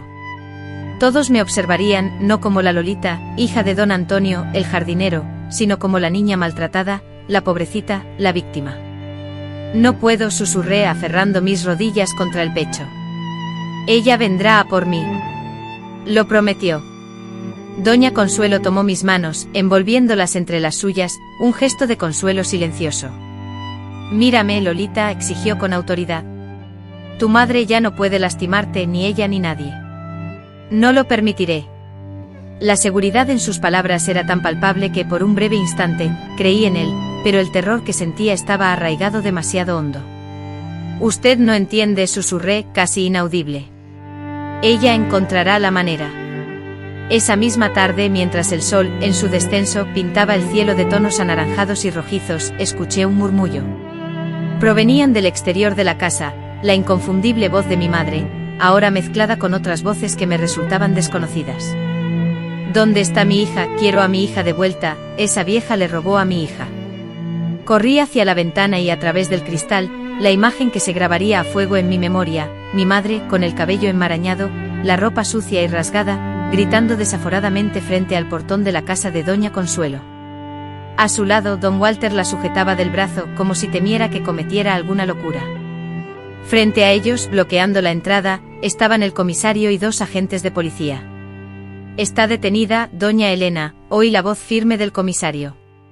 Tenemos acusaciones serias contra usted y contra este señor. ¿De qué se nos acusa? ¿Quién ha hecho esas acusaciones? Fue esa vecina chismosa, ¿verdad?, que ha inventado sobre mí. Don Walter, al comprender la gravedad de la situación, intentó escapar. Se soltó del brazo de mi madre y se dio la vuelta, echando a correr por la calle de tierra. Uno de los policías corrió tras él, mientras el otro sujetaba a mi madre, que ahora forcejeaba violentamente. Lolita, gritó mirando hacia la ventana donde yo estaba. Nuestras miradas se cruzaron por un instante, y lo que vi en sus ojos me heló la sangre. No era mi madre la que estaba allí, sino un monstruo consumido por el odio, la locura y la desesperación. Te arrepentirás de esto. Vas a pagar por lo que has hecho. Retrocedí temblando de pies a cabeza. Doña Consuelo apareció a mi lado, cerró la cortina con un gesto decidido y me abrazó mientras yo sollozaba sin control. Se acabó, mi niña, susurró contra mi cabello. Se acabó. Pero no se había acabado, no del todo. Los días posteriores fueron un caos, declaraciones policiales repetidas, exhaustivos exámenes médicos, entrevistas con trabajadoras sociales y audiencias con el juez. Para una niña de 10 años, era una experiencia completamente agobiante. Cada vez que se me obligaba a relatar lo sucedido, era como si todo volviera a suceder, como si las heridas se abrieran de nuevo. Las palabras se atascaban en mi garganta, ásperas como fragmentos de vidrio, y dejaban un sabor amargo y nauseabundo. Don Walter, tras ser detenido cuando intentaba tomar un autobús con destino a Oaxaca, negó inicialmente cualquier culpabilidad. Sin embargo, al ser confrontado con las pruebas de los abusos que había cometido, así como con los testimonios de los vecinos que habían escuchado los gritos, finalmente confesó. Fue sentenciado a 15 años de prisión, aunque en aquellos tiempos delitos de esta naturaleza raramente resultaban en penas tan severas. Después de ser evaluada por un psiquiatra, mi madre fue diagnosticada con esquizofrenia, trastorno bipolar y otras afecciones que, siendo yo una niña pequeña, me resultaban difíciles de pronunciar. A raíz de esto fue internada de manera obligatoria en un hospital psiquiátrico en la Ciudad de México, donde se esperaba que permaneciera por un periodo indefinido. Para mi tranquilidad, el juez otorgó la custodia temporal a doña Consuelo, ya que la idea de terminar en un orfanato, o peor aún, ser enviada con algún familiar lejano a quien no conocía, me aterrorizaba. Aunque por primera vez en meses sentí un poco de alivio, la paz tenía un costo, el pueblo entero comentaba el caso de mi madre. A donde quiera que iba, sentía las miradas y escuchaba los cuchicheos, es la hija de la loca, pobrecita, eso la marcará para siempre. Doña Consuelo, al percatarse de mi sufrimiento, decidió protegerme de la única forma que pudo, manteniéndome en casa por un tiempo, alejada de las miradas y los comentarios crueles. Para ayudarme a superar mis problemas académicos, mi padre contrató a una maestra particular, una señora llamada doña Eunice, de mediana edad, con una mirada amable y una paciencia inagotable. 3 veces por semana, ella venía a mi casa para ayudarme con las asignaturas en las que estaba atrasada en la escuela. «Eres muy inteligente, Lolita», solía decirme con una sonrisa, cada vez que lograba resolver un problema complicado de matemáticas o leer un texto sin cometer errores. «Tienes una luz especial dentro de ti». Aquellas palabras sencillas y reconfortantes eran como un alivio para mi corazón lastimado. Durante mucho tiempo, me habían repetido que no valía nada, que era una carga, y que era la causa de la infelicidad de mi madre. Por primera vez, alguien veía algo valioso en mí. Doña Consuelo, la ama de llaves, también fue fundamental en mi recuperación. Con una ternura infinita, me enseñó a confiar de nuevo en los demás, a dejar de sentir miedo ante los gritos o los movimientos bruscos, a no esconderme cuando llegaban visitas, y a mirarme en el espejo y ver a una niña digna de amor y respeto, no el cúmulo de vergüenza y culpa que mi madre me había hecho creer que era. Una de las experiencias más valiosas que atesoro fue aprender a cuidar el jardín gracias a ella. Aunque siendo hija de jardinero, ya poseía ciertos conocimientos básicos, fue con doña Consuelo que descubrí el verdadero amor por las plantas. Sentía una profunda sensación de bienestar al meter mis manos en la tierra, al presenciar cómo una semilla plantada por mí se convertía en una hermosa flor, y al dedicarme a cuidar algo delicado y ver su desarrollo. Las plantas son como las personas, Lolita, me decía, replicando sin saberlo las mismas palabras que mi padre solía decir. Cada una tiene sus propias necesidades, algunas prefieren más sol, otras más sombra, a unas les gusta mucha agua, a otras poca, pero todas, sin excepción, requieren amor y cuidado. Lentamente, paso a paso, comencé a reconstruirme. Las heridas emocionales no sanaron de forma instantánea, algunas incluso perdurarían, pero empezaron a cicatrizar. Las pesadillas, que al principio me atormentaban cada noche, se hicieron menos frecuentes. El temor incesante, esa angustia de sentir que me precipitaba a un vacío, se transformó gradualmente en una prudencia beneficiosa, en una capacidad para distinguir amenazas verdaderas de las sombras de mi pasado. Alrededor de un año después de que doña Consuelo me abrigara en su hogar, recibí la noticia que alteraría para siempre mi destino. El juez había resuelto otorgarle la custodia definitiva. Ya no viviría con el temor de ser arrancada de ese lugar y enviada a un destino incierto. Podría permanecer allí, en esa casa que se había convertido en mi santuario, con aquella mujer que sin obligación alguna, había optado por amarme y resguardarme. Ahora es oficial, declaró doña Consuelo, extendiéndome los documentos con una sonrisa que irradiaba felicidad. Eres mi hija, legalmente como ya lo eras en mi corazón. Lloré, pero por primera vez en mucho tiempo, esas fueron lágrimas de alivio, de júbilo, de agradecimiento inmenso. Abracé a la anciana señora, delgada y delicada como una flor, quien se había convertido en mi refugio, mi fuente de consuelo y seguridad. Me prometí que al crecer dedicaría mi vida a brindar el mismo apoyo y cariño a otros niños necesitados, replicando la bondad que ella me ofrecía. En mi 11º cumpleaños, doña Consuelo organizó una pequeña celebración. Solo estábamos nosotras dos, acompañadas de doña Eunice y Guadalupe, una niña de mi edad que vivía cerca y que, pese a conocer mi pasado, jamás me había tratado con lástima o diferente. Había un pastel de chocolate, mi favorito, globos vibrantes y, para mi asombro, pequeños regalos. Eran obsequios sencillos, pero seleccionados con tanto amor y cuidado, que me hicieron sentir la persona más importante del mundo.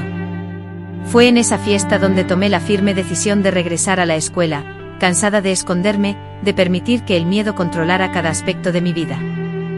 Anhelaba una infancia común con amistades, una vida cotidiana establecida y aspiraciones que trascendieran los límites de la residencia de Doña Consuelo. ¿Estás segura, mi niña?, preguntó ella, la inquietud palpable en sus ojos amables. Sabes que los murmullos persistirán, que el comienzo podría ser arduo. Estoy decidida, repliqué con una seguridad que nos desconcertó a ambas. No puedo permanecer oculta indefinidamente y además, agregué con una leve sonrisa, la tengo a usted para regresar al final de cada jornada.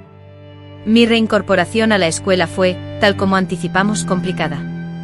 Las miradas inquisitivas, los susurros maliciosos, las preguntas indiscretas, todo se presentó. Sin embargo, también estaba Guadalupe, quien se empeñó en sentarse junto a mí, en integrarme en los juegos y en protegerme cuando los comentarios se tornaban demasiado hirientes. Y para mi sorpresa, hubo otros compañeros que, después del impacto inicial, comenzaron a tratarme con naturalidad, como si fuera simplemente Lolita, y no la niña protagonista de una historia peculiar. La joven maestra recién graduada, Teresa, fue una figura crucial en mi recuperación. Sin dramatismos ni condescendencia, se aseguró de que me sintiera aceptada y protegida en clase. Si notaba que la conversación se tornaba demasiado dura para mí, la desviaba discretamente. En los días difíciles inventaba tareas en las que podía ayudarla, dándome un sentido de utilidad y distrayéndome. Los años pasaron y las heridas menos profundas cicatrizaron. Terminé la primaria, ingresé a la secundaria y empecé a imaginar mi futuro. Deseaba ser maestra, como Doña Eunice y Doña Teresa, y marcar una diferencia en la vida de otros niños. Doña Consuelo desde el inicio alentó mi sueño. La educación es lo único que nadie te puede quitar, Lolita solía decir, y ahorraba para que pudiera estudiar en una buena escuela en la capital cuando llegara el momento. A los 15 años, Doña Consuelo enfermó. Al principio solo sentía dolores en las articulaciones, una fatiga constante, síntomas que atribuía a su edad avanzada. Sin embargo, muy pronto quedó evidente que se trataba de algo mucho más grave. El médico del pueblo, después de someterla a numerosas pruebas y análisis, diagnosticó un cáncer que ya se encontraba en una fase avanzada. Le dio una esperanza de vida de escasos meses. Entonces llegó mi momento de cuidarla, de devolverle todo el cariño y la dedicación que ella me había brindado a lo largo de mi vida. Abandoné temporalmente la escuela, dedicándome por completo a hacer que sus últimos días fueran lo más confortables posible. Le leía cuentos y poemas cuando sus ojos se cansaban demasiado para hacerlo por sí misma, desenredaba con delicadeza sus cabellos blancos, que se caían poco a poco, y sostenía su mano en las noches interminables en que el dolor era tan intenso que le impedía conciliar el sueño. En sus últimos días, con la voz debilitada por la enfermedad, pero con sus ojos aún brillando con aquella luz especial que siempre la había caracterizado, Doña Consuelo me hizo prometer que no permitiría que el pasado marcara mi futuro, que viviría cada día plenamente, que buscaría la felicidad que tanto merecía. 2 meses antes de que cumpliera 16 años, ella se marchó en paz, mientras dormía. La pérdida que sufrí fue abrumadora, un dolor que no se parecía a ninguno que hubiera experimentado antes. No era el dolor punzante y brutal provocado por los maltratos, ni la asfixiante desesperación que sentí al perder a mi padre. Era una tristeza profunda, mezclada con gratitud y amor, acompañada de la convicción de haber sido afortunada al tener a esa mujer excepcional en mi vida, aunque fuera por un tiempo limitado. El testamento de Doña Consuelo demostró que había previsto cada detalle. La casa, sus posesiones, una importante suma de dinero, todo me pertenecía. Además, se había asegurado de que yo quedara bajo la protección de su sobrina Carmen, una mujer joven y amable que residía en Ciudad de México y que viajó a San Cristóbal exclusivamente para el funeral de su tía y para conocerme.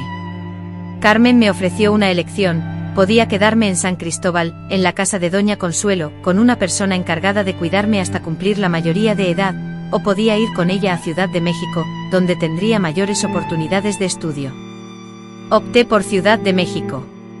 A los 16 años dejé atrás la tranquila San Cristóbal, mi hogar de toda la vida, y me mudé a la bulliciosa Ciudad de México, un universo completamente distinto a lo que había experimentado hasta entonces. Guadalupe, mi mejor amiga, lloró desconsolada al despedirnos, prometiendo visitarme durante las vacaciones escolares.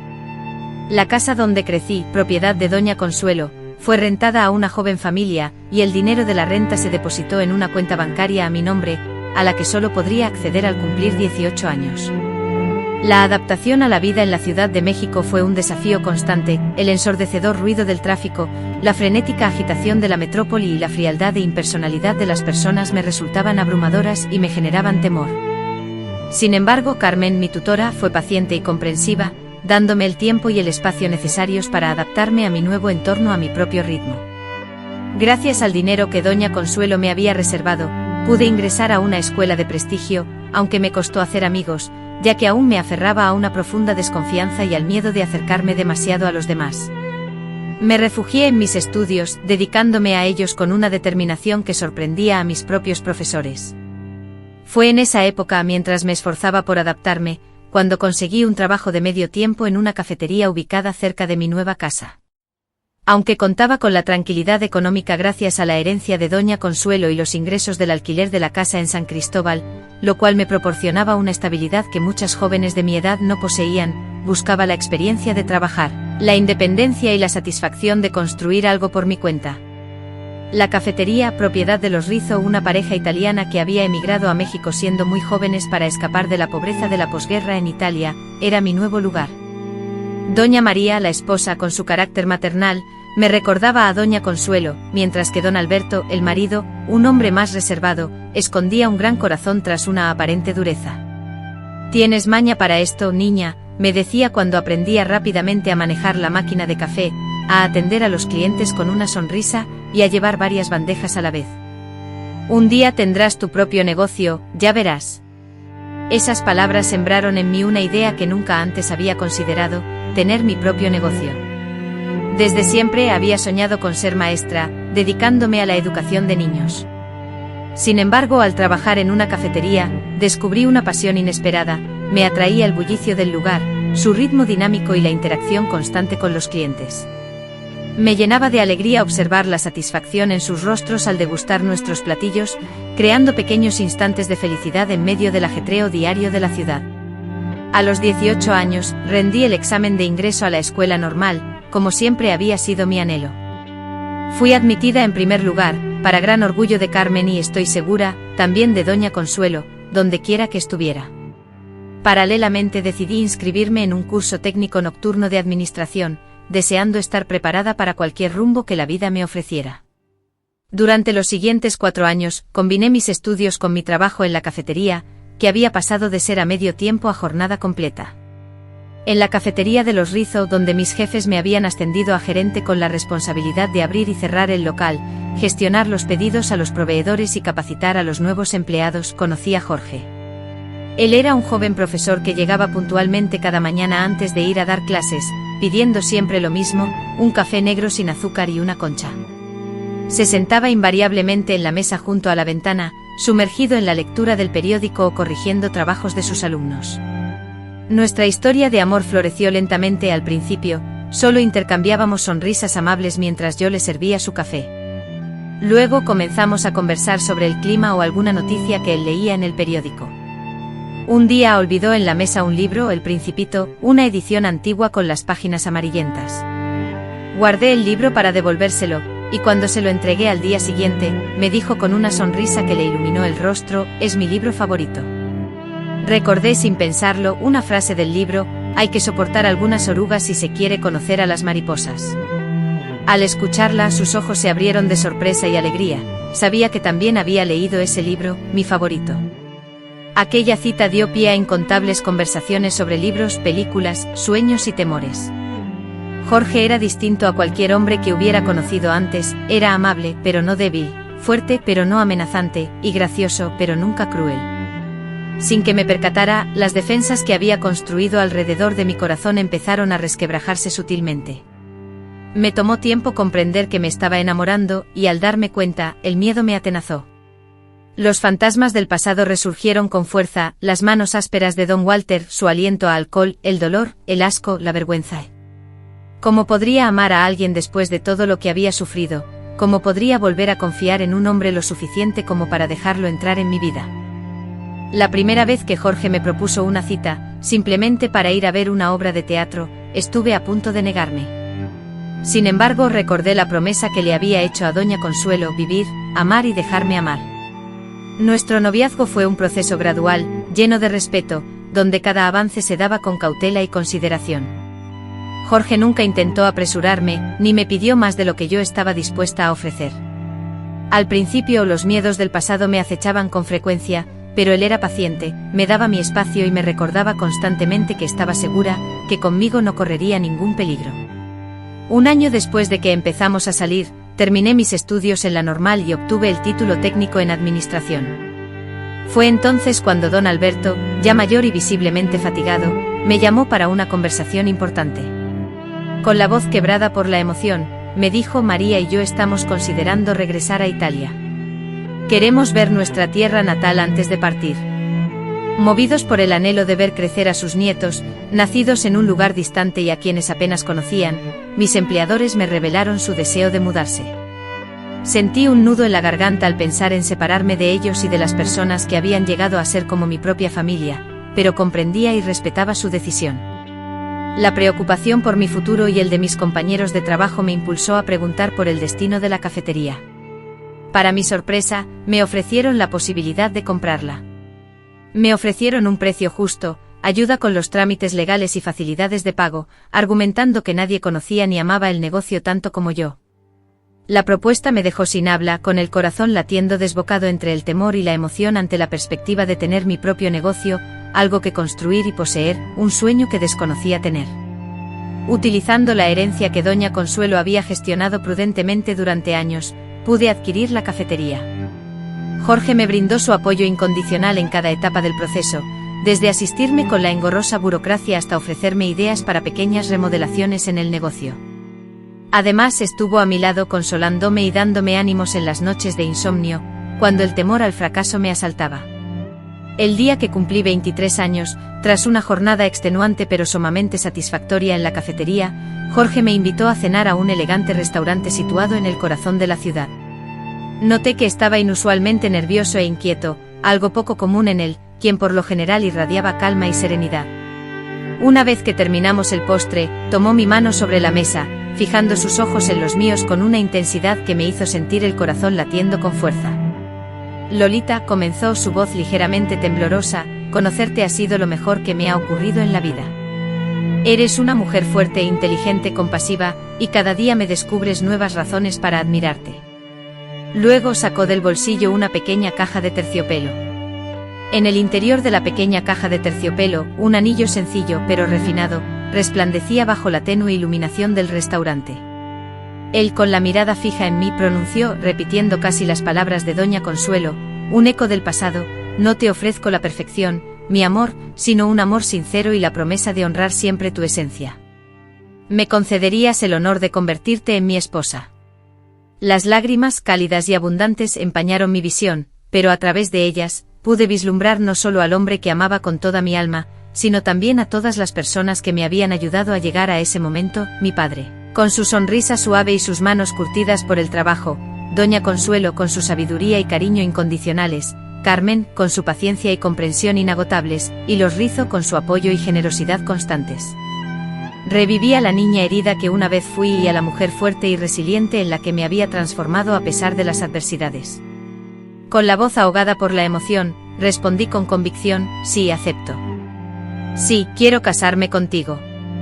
6 meses después, en una ceremonia íntima y emotiva, nos unimos en matrimonio en la misma iglesia donde mi padre había encontrado su descanso eterno. Carmen, como era de esperar, resplandecía de alegría al verme finalmente encontrar la felicidad que tanto anhelaba. Los Rizzo, provenientes directamente de Italia, habían hecho el viaje especialmente para la boda, y trajeron un exquisito juego de tazas de porcelana para café como regalo, pensando en el futuro crecimiento de mi negocio, explicó doña María con un guiño cómplice. En el altar, mientras pronunciábamos nuestros votos matrimoniales, mi mente recorrió la inmensidad de personas que habían contribuido a mi viaje hasta ese momento. Recordé a mi padre con sus manos ásperas por el trabajo y su sonrisa apacible.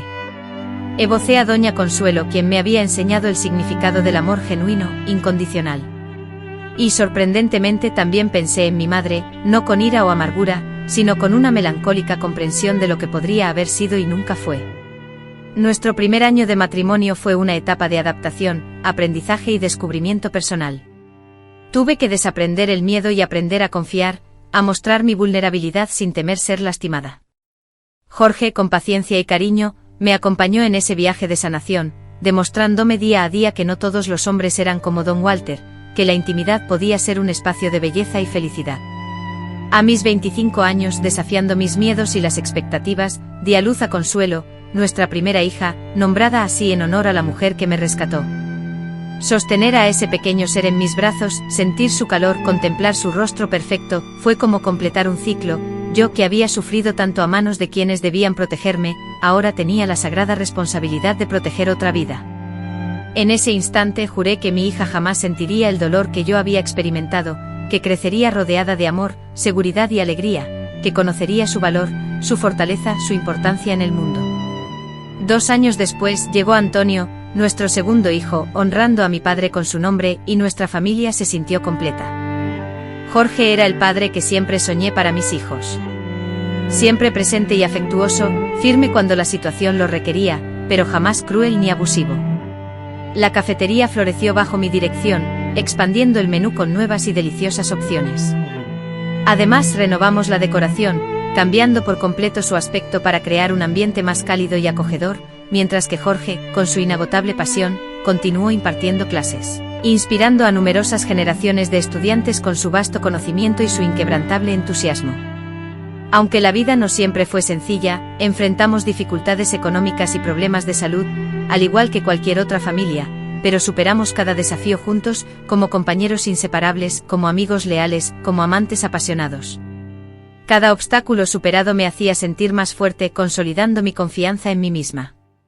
A los 30 años, motivada por mi profundo deseo de ayudar a otros niños que habían vivido experiencias similares a las mías, convertí la cafetería en un espacio que ofrecía mucho más que café y comida. Los martes y jueves por la tarde, después del horario habitual, abríamos las puertas para recibir a los niños de un orfanato cercano, brindándoles un refugio seguro y lleno de esperanza.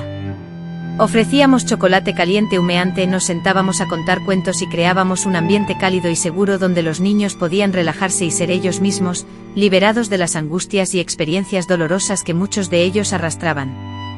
Aquel proyecto humilde, que inició sin grandes aspiraciones, fue creciendo y floreciendo con el tiempo. Voluntarios generosos se unieron a nuestra causa, y las donaciones comenzaron a fluir, permitiéndonos expandir nuestros recursos. Profesionales de diversas áreas, psicólogos, médicos y maestros ofrecieron su valioso tiempo y experiencia sin costo alguno. En 1975, con mis hijos, Consuelo de 10 años y Antonio de 8, ya mayores, y la cafetería funcionando a la perfección gracias a empleados de confianza, decidí formalizar el proyecto que había nacido de mi corazón. Fue así como fundé la Casa Consuelo, un centro dedicado a brindar apoyo integral a niños que habían sufrido abuso y negligencia. Era un refugio donde, además de terapia y apoyo académico, ofrecíamos amor, comprensión y, sobre todo, esperanza. En el jardín de la entrada, planté las mismas rosas que mi padre cultivaba con esmero y dedicación. Cada niño que cruzaba esas puertas se llevaba una parte de mí, un fragmento de mi padre y un poco de doña Consuelo, y con cada sonrisa que lograban reconstruir, cada pesadilla que vencían y cada futuro que se rescataba, no solo era una victoria para ellos, sino también para mí. Con el paso de los años, los niños crecieron y siguieron sus propios caminos. Consuelo se convirtió en abogada especializada en derechos de la infancia, Antonio se dedicó a la pediatría, enfocándose en niños con traumas, mientras que Jorge y yo envejecimos juntos, con nuestro amor fortaleciéndose y adquiriendo mayor profundidad y riqueza con el tiempo. La Casa Consuelo, por su parte, se expandió y consolidó como un centro de referencia en el tratamiento de niños traumatizados. A pesar de haber sido galardonado con premios, reconocimientos y recibido invitaciones para disertar en congresos y universidades, ninguna de esas distinciones se comparaba a la genuina alegría de observar cómo un niño que llegaba a la Casa Consuelo con el espíritu roto, desconfiado y emocionalmente herido, poco a poco se transformaba, hallaba su propia voz y recuperaba la capacidad de soñar. Cuando Jorge, a los 70 años, sucumbió a un infarto fulminante, un destino irónicamente idéntico al que había arrebatado a mi padre años atrás, sentí que el dolor me superaría. Era una pena inconmensurable.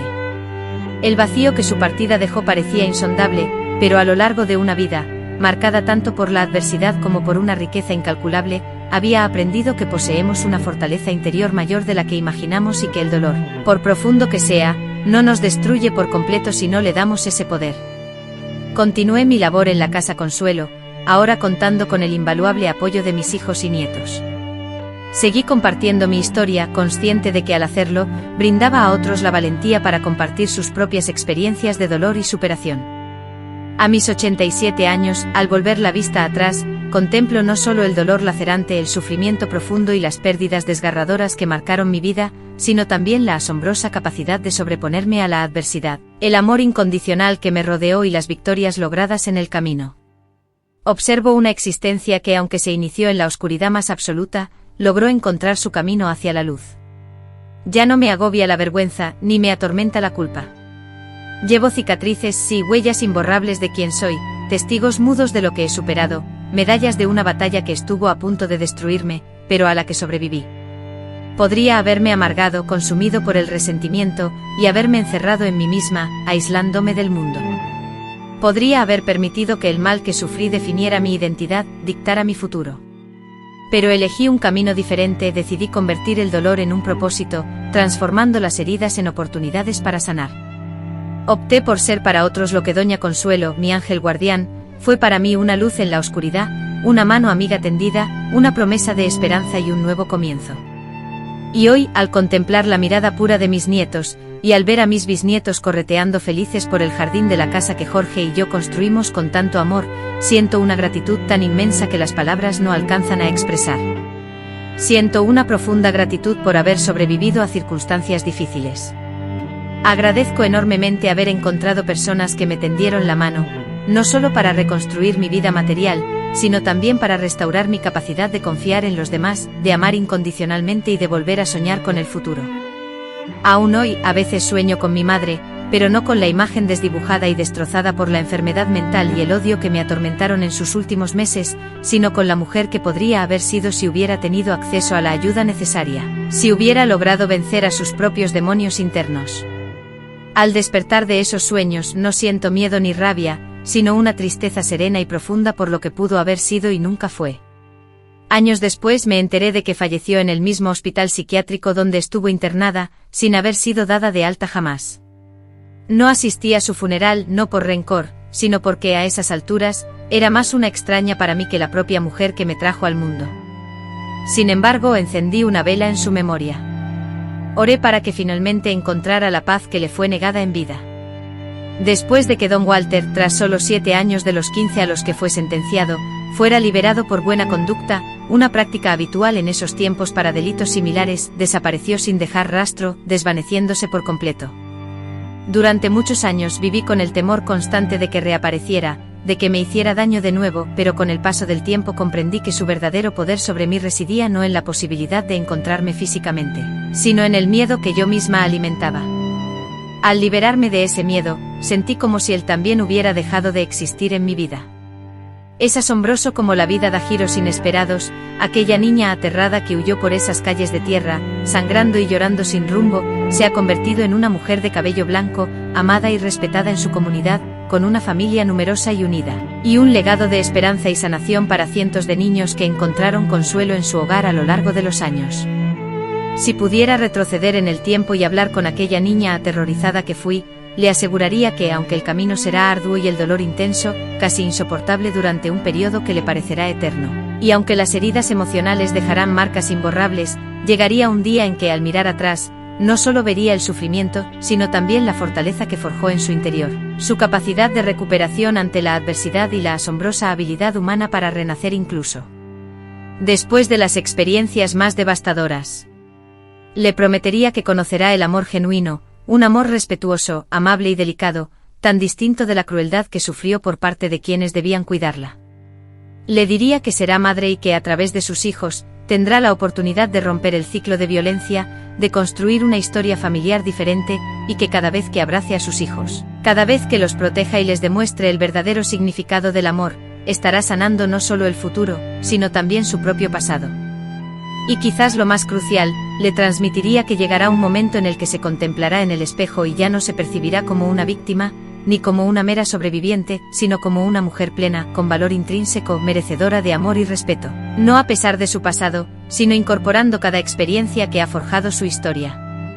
Son las cicatrices convertidas en sabiduría, el resultado de lo que aprendí tras muchos años de llevar a cuestas esta historia. Si algo he aprendido en mis 87 años de vida, es que el sufrimiento por sí solo no es un maestro. Es la manera en que lo abordamos, lo que determina si nos destruirá o nos fortalecerá. Es la forma en que lo enfrentamos, cómo lo procesamos, cómo lo transformamos, lo que marca la diferencia. Para aquella persona que esté viendo este vídeo y quizás se encuentre transitando su propio valle de sombras, me gustaría compartir algunas lecciones que la vida me ha enseñado.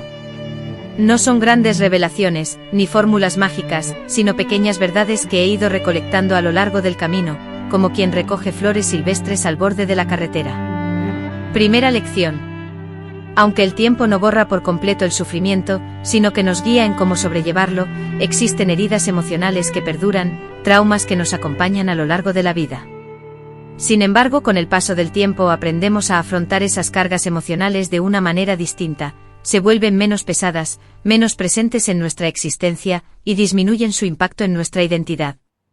La segunda lección es que perdonar no implica olvidar ni justificar.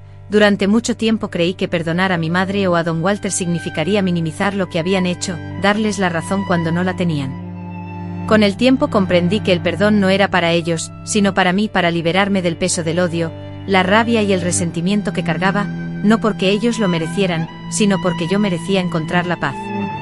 La tercera lección nos revela nuestra propia fortaleza. Al mirar atrás y observar todo lo que he vivido y superado, me doy cuenta de mi resiliencia. A menudo me cuesta asimilar que la niña vulnerable y aterrorizada de entonces y yo somos la misma persona. Todos poseemos una fortaleza interior que solo se revela cuando nos vemos forzados a superar nuestros límites, cuando la rendición total se convierte en la única alternativa. Cuarta lección, nunca subestimes el poder transformador de un gesto amable.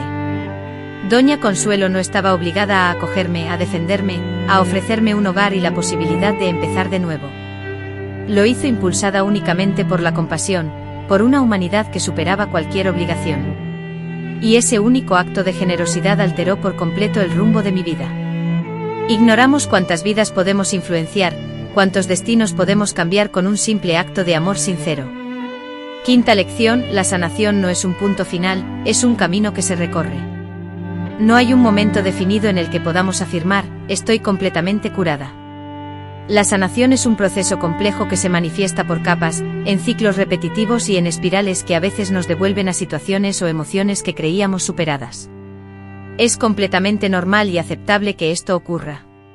Cada vuelta en esa espiral nos proporciona fortaleza renovada, sabiduría adicional y una mayor compasión hacia nosotros mismos. Como nos enseña la sexta lección, nuestra historia, si bien no nos define por completo, sí nos moldea. Durante mucho tiempo intenté evadir mi pasado, negando la conexión con la niña que sufrió abuso, como si esa historia atroz le hubiera ocurrido a alguien más. Sin embargo, con el tiempo comprendí que aceptar mi historia no implicaba ser vencida por ella, sino reconocer su impacto en la persona que soy, sin permitir que dictara quién puedo llegar a ser. En la séptima lección aprendemos que la familia no se limita al linaje biológico, también abarca a las personas que elegimos y construimos como familia a lo largo de la vida. A pesar de la traición más cruel por parte de mi familia biológica, hallé un refugio y un vínculo inquebrantable en Doña Consuelo, en Jorge, en los amigos que se cruzaron en mi vida y en los niños a los que ayudé en la Casa Consuelo. Estos lazos, forjados con amor, respeto y cuidado mutuo, demostraron ser mucho más fuertes y trascendentales que los simples lazos de sangre. La octava lección que aprendí fue que aliviando el sufrimiento ajeno, también sanamos el nuestro. Cada vez que tendía mi mano a un niño que había sufrido vivencias parecidas a las mías, cada vez que atestiguaba cómo el temor en sus ojos se transformaba gradualmente en confianza y esperanza, una pequeña parte de mi propio ser se curaba. Existe una magia poderosa al convertir nuestro propio dolor en un bálsamo para el dolor de los demás. La novena lección me enseñó que es posible amar con intensidad, incluso después de haber experimentado un sufrimiento profundo. Durante mucho tiempo creí que jamás podría amar o ser amada verdaderamente, que estaba demasiado rota, demasiado dañada para ello. Pero el amor, como un río persistente, busca y encuentra su camino incluso en los lugares más inesperados, se filtra sutilmente por las fisuras de nuestro ser, llenando los huecos dejados por el dolor y la decepción, e iluminando con su cálida presencia aquellos rincones oscuros que guardan secretos y temores.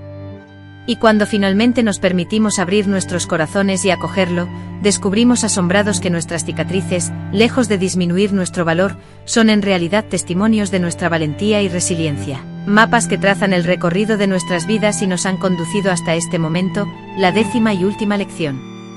Nunca es demasiado tarde para empezar de nuevo, para escribir un nuevo capítulo en nuestra historia personal. Cada amanecer nos brinda una oportunidad renovada, una página en blanco lista para ser llenada. Cada respiración es una promesa de posibilidades, de nuevos caminos a explorar. Mientras la vida siga latiendo en nuestro interior, existe la posibilidad constante de cambiar, de evolucionar, de transformar nuestra existencia. Recuerdo vívidamente cuando a los 10 años, sentí que el mundo se derrumbaba con la muerte de mi padre, creyendo que mi vida había llegado a su fin. A los 20, al empezar a trabajar en la cafetería, experimenté la ilusión de haber encontrado mi lugar en el mundo, mi verdadero camino. A los 30, con la fundación de la Casa Consuelo, sentí que estaba cumpliendo con mi propósito en la vida, realizando mi verdadera vocación. A los 60, la pérdida de Jorge me sumió en la tristeza, creyendo que jamás volvería a experimentar la alegría. Y sin embargo aquí estoy, a mis 87 años, aún aprendiendo, aún creciendo, aún descubriendo nuevas facetas de mí misma y del mundo que me rodea. Si esta historia resonó en tu interior y te conmovió, te agradecería mucho que le dieras un me gusta y te suscribieras a este canal. Para mí es sumamente valioso saber que mis palabras llegan a otras personas, que mi experiencia puede, de alguna manera, servir de guía a alguien que se encuentra ahora en un lugar similar a donde yo estuve. Porque, en definitiva, eso es lo que nos da consuelo, saber que no estamos solos en nuestras batallas, que otros han transitado valles parecidos y lograron encontrar el camino de regreso a la luz. Que nuestras historias, por más dolorosas que sean, pueden ser un faro para aquellos que se sienten perdidos en la oscuridad. Mi nombre es María de los Dolores Gutiérrez, aunque todos me conocen como Doña Lolita. Tengo 87 años y esta es mi historia, una historia no de victimización, sino de victoria, no de destrucción, sino de reconstrucción, no de desesperanza, sino de esperanza. Y si hay algo que anhelo dejar como legado, es la firme convicción de que sin importar cuán oscura sea la noche, el amanecer siempre llega, siempre.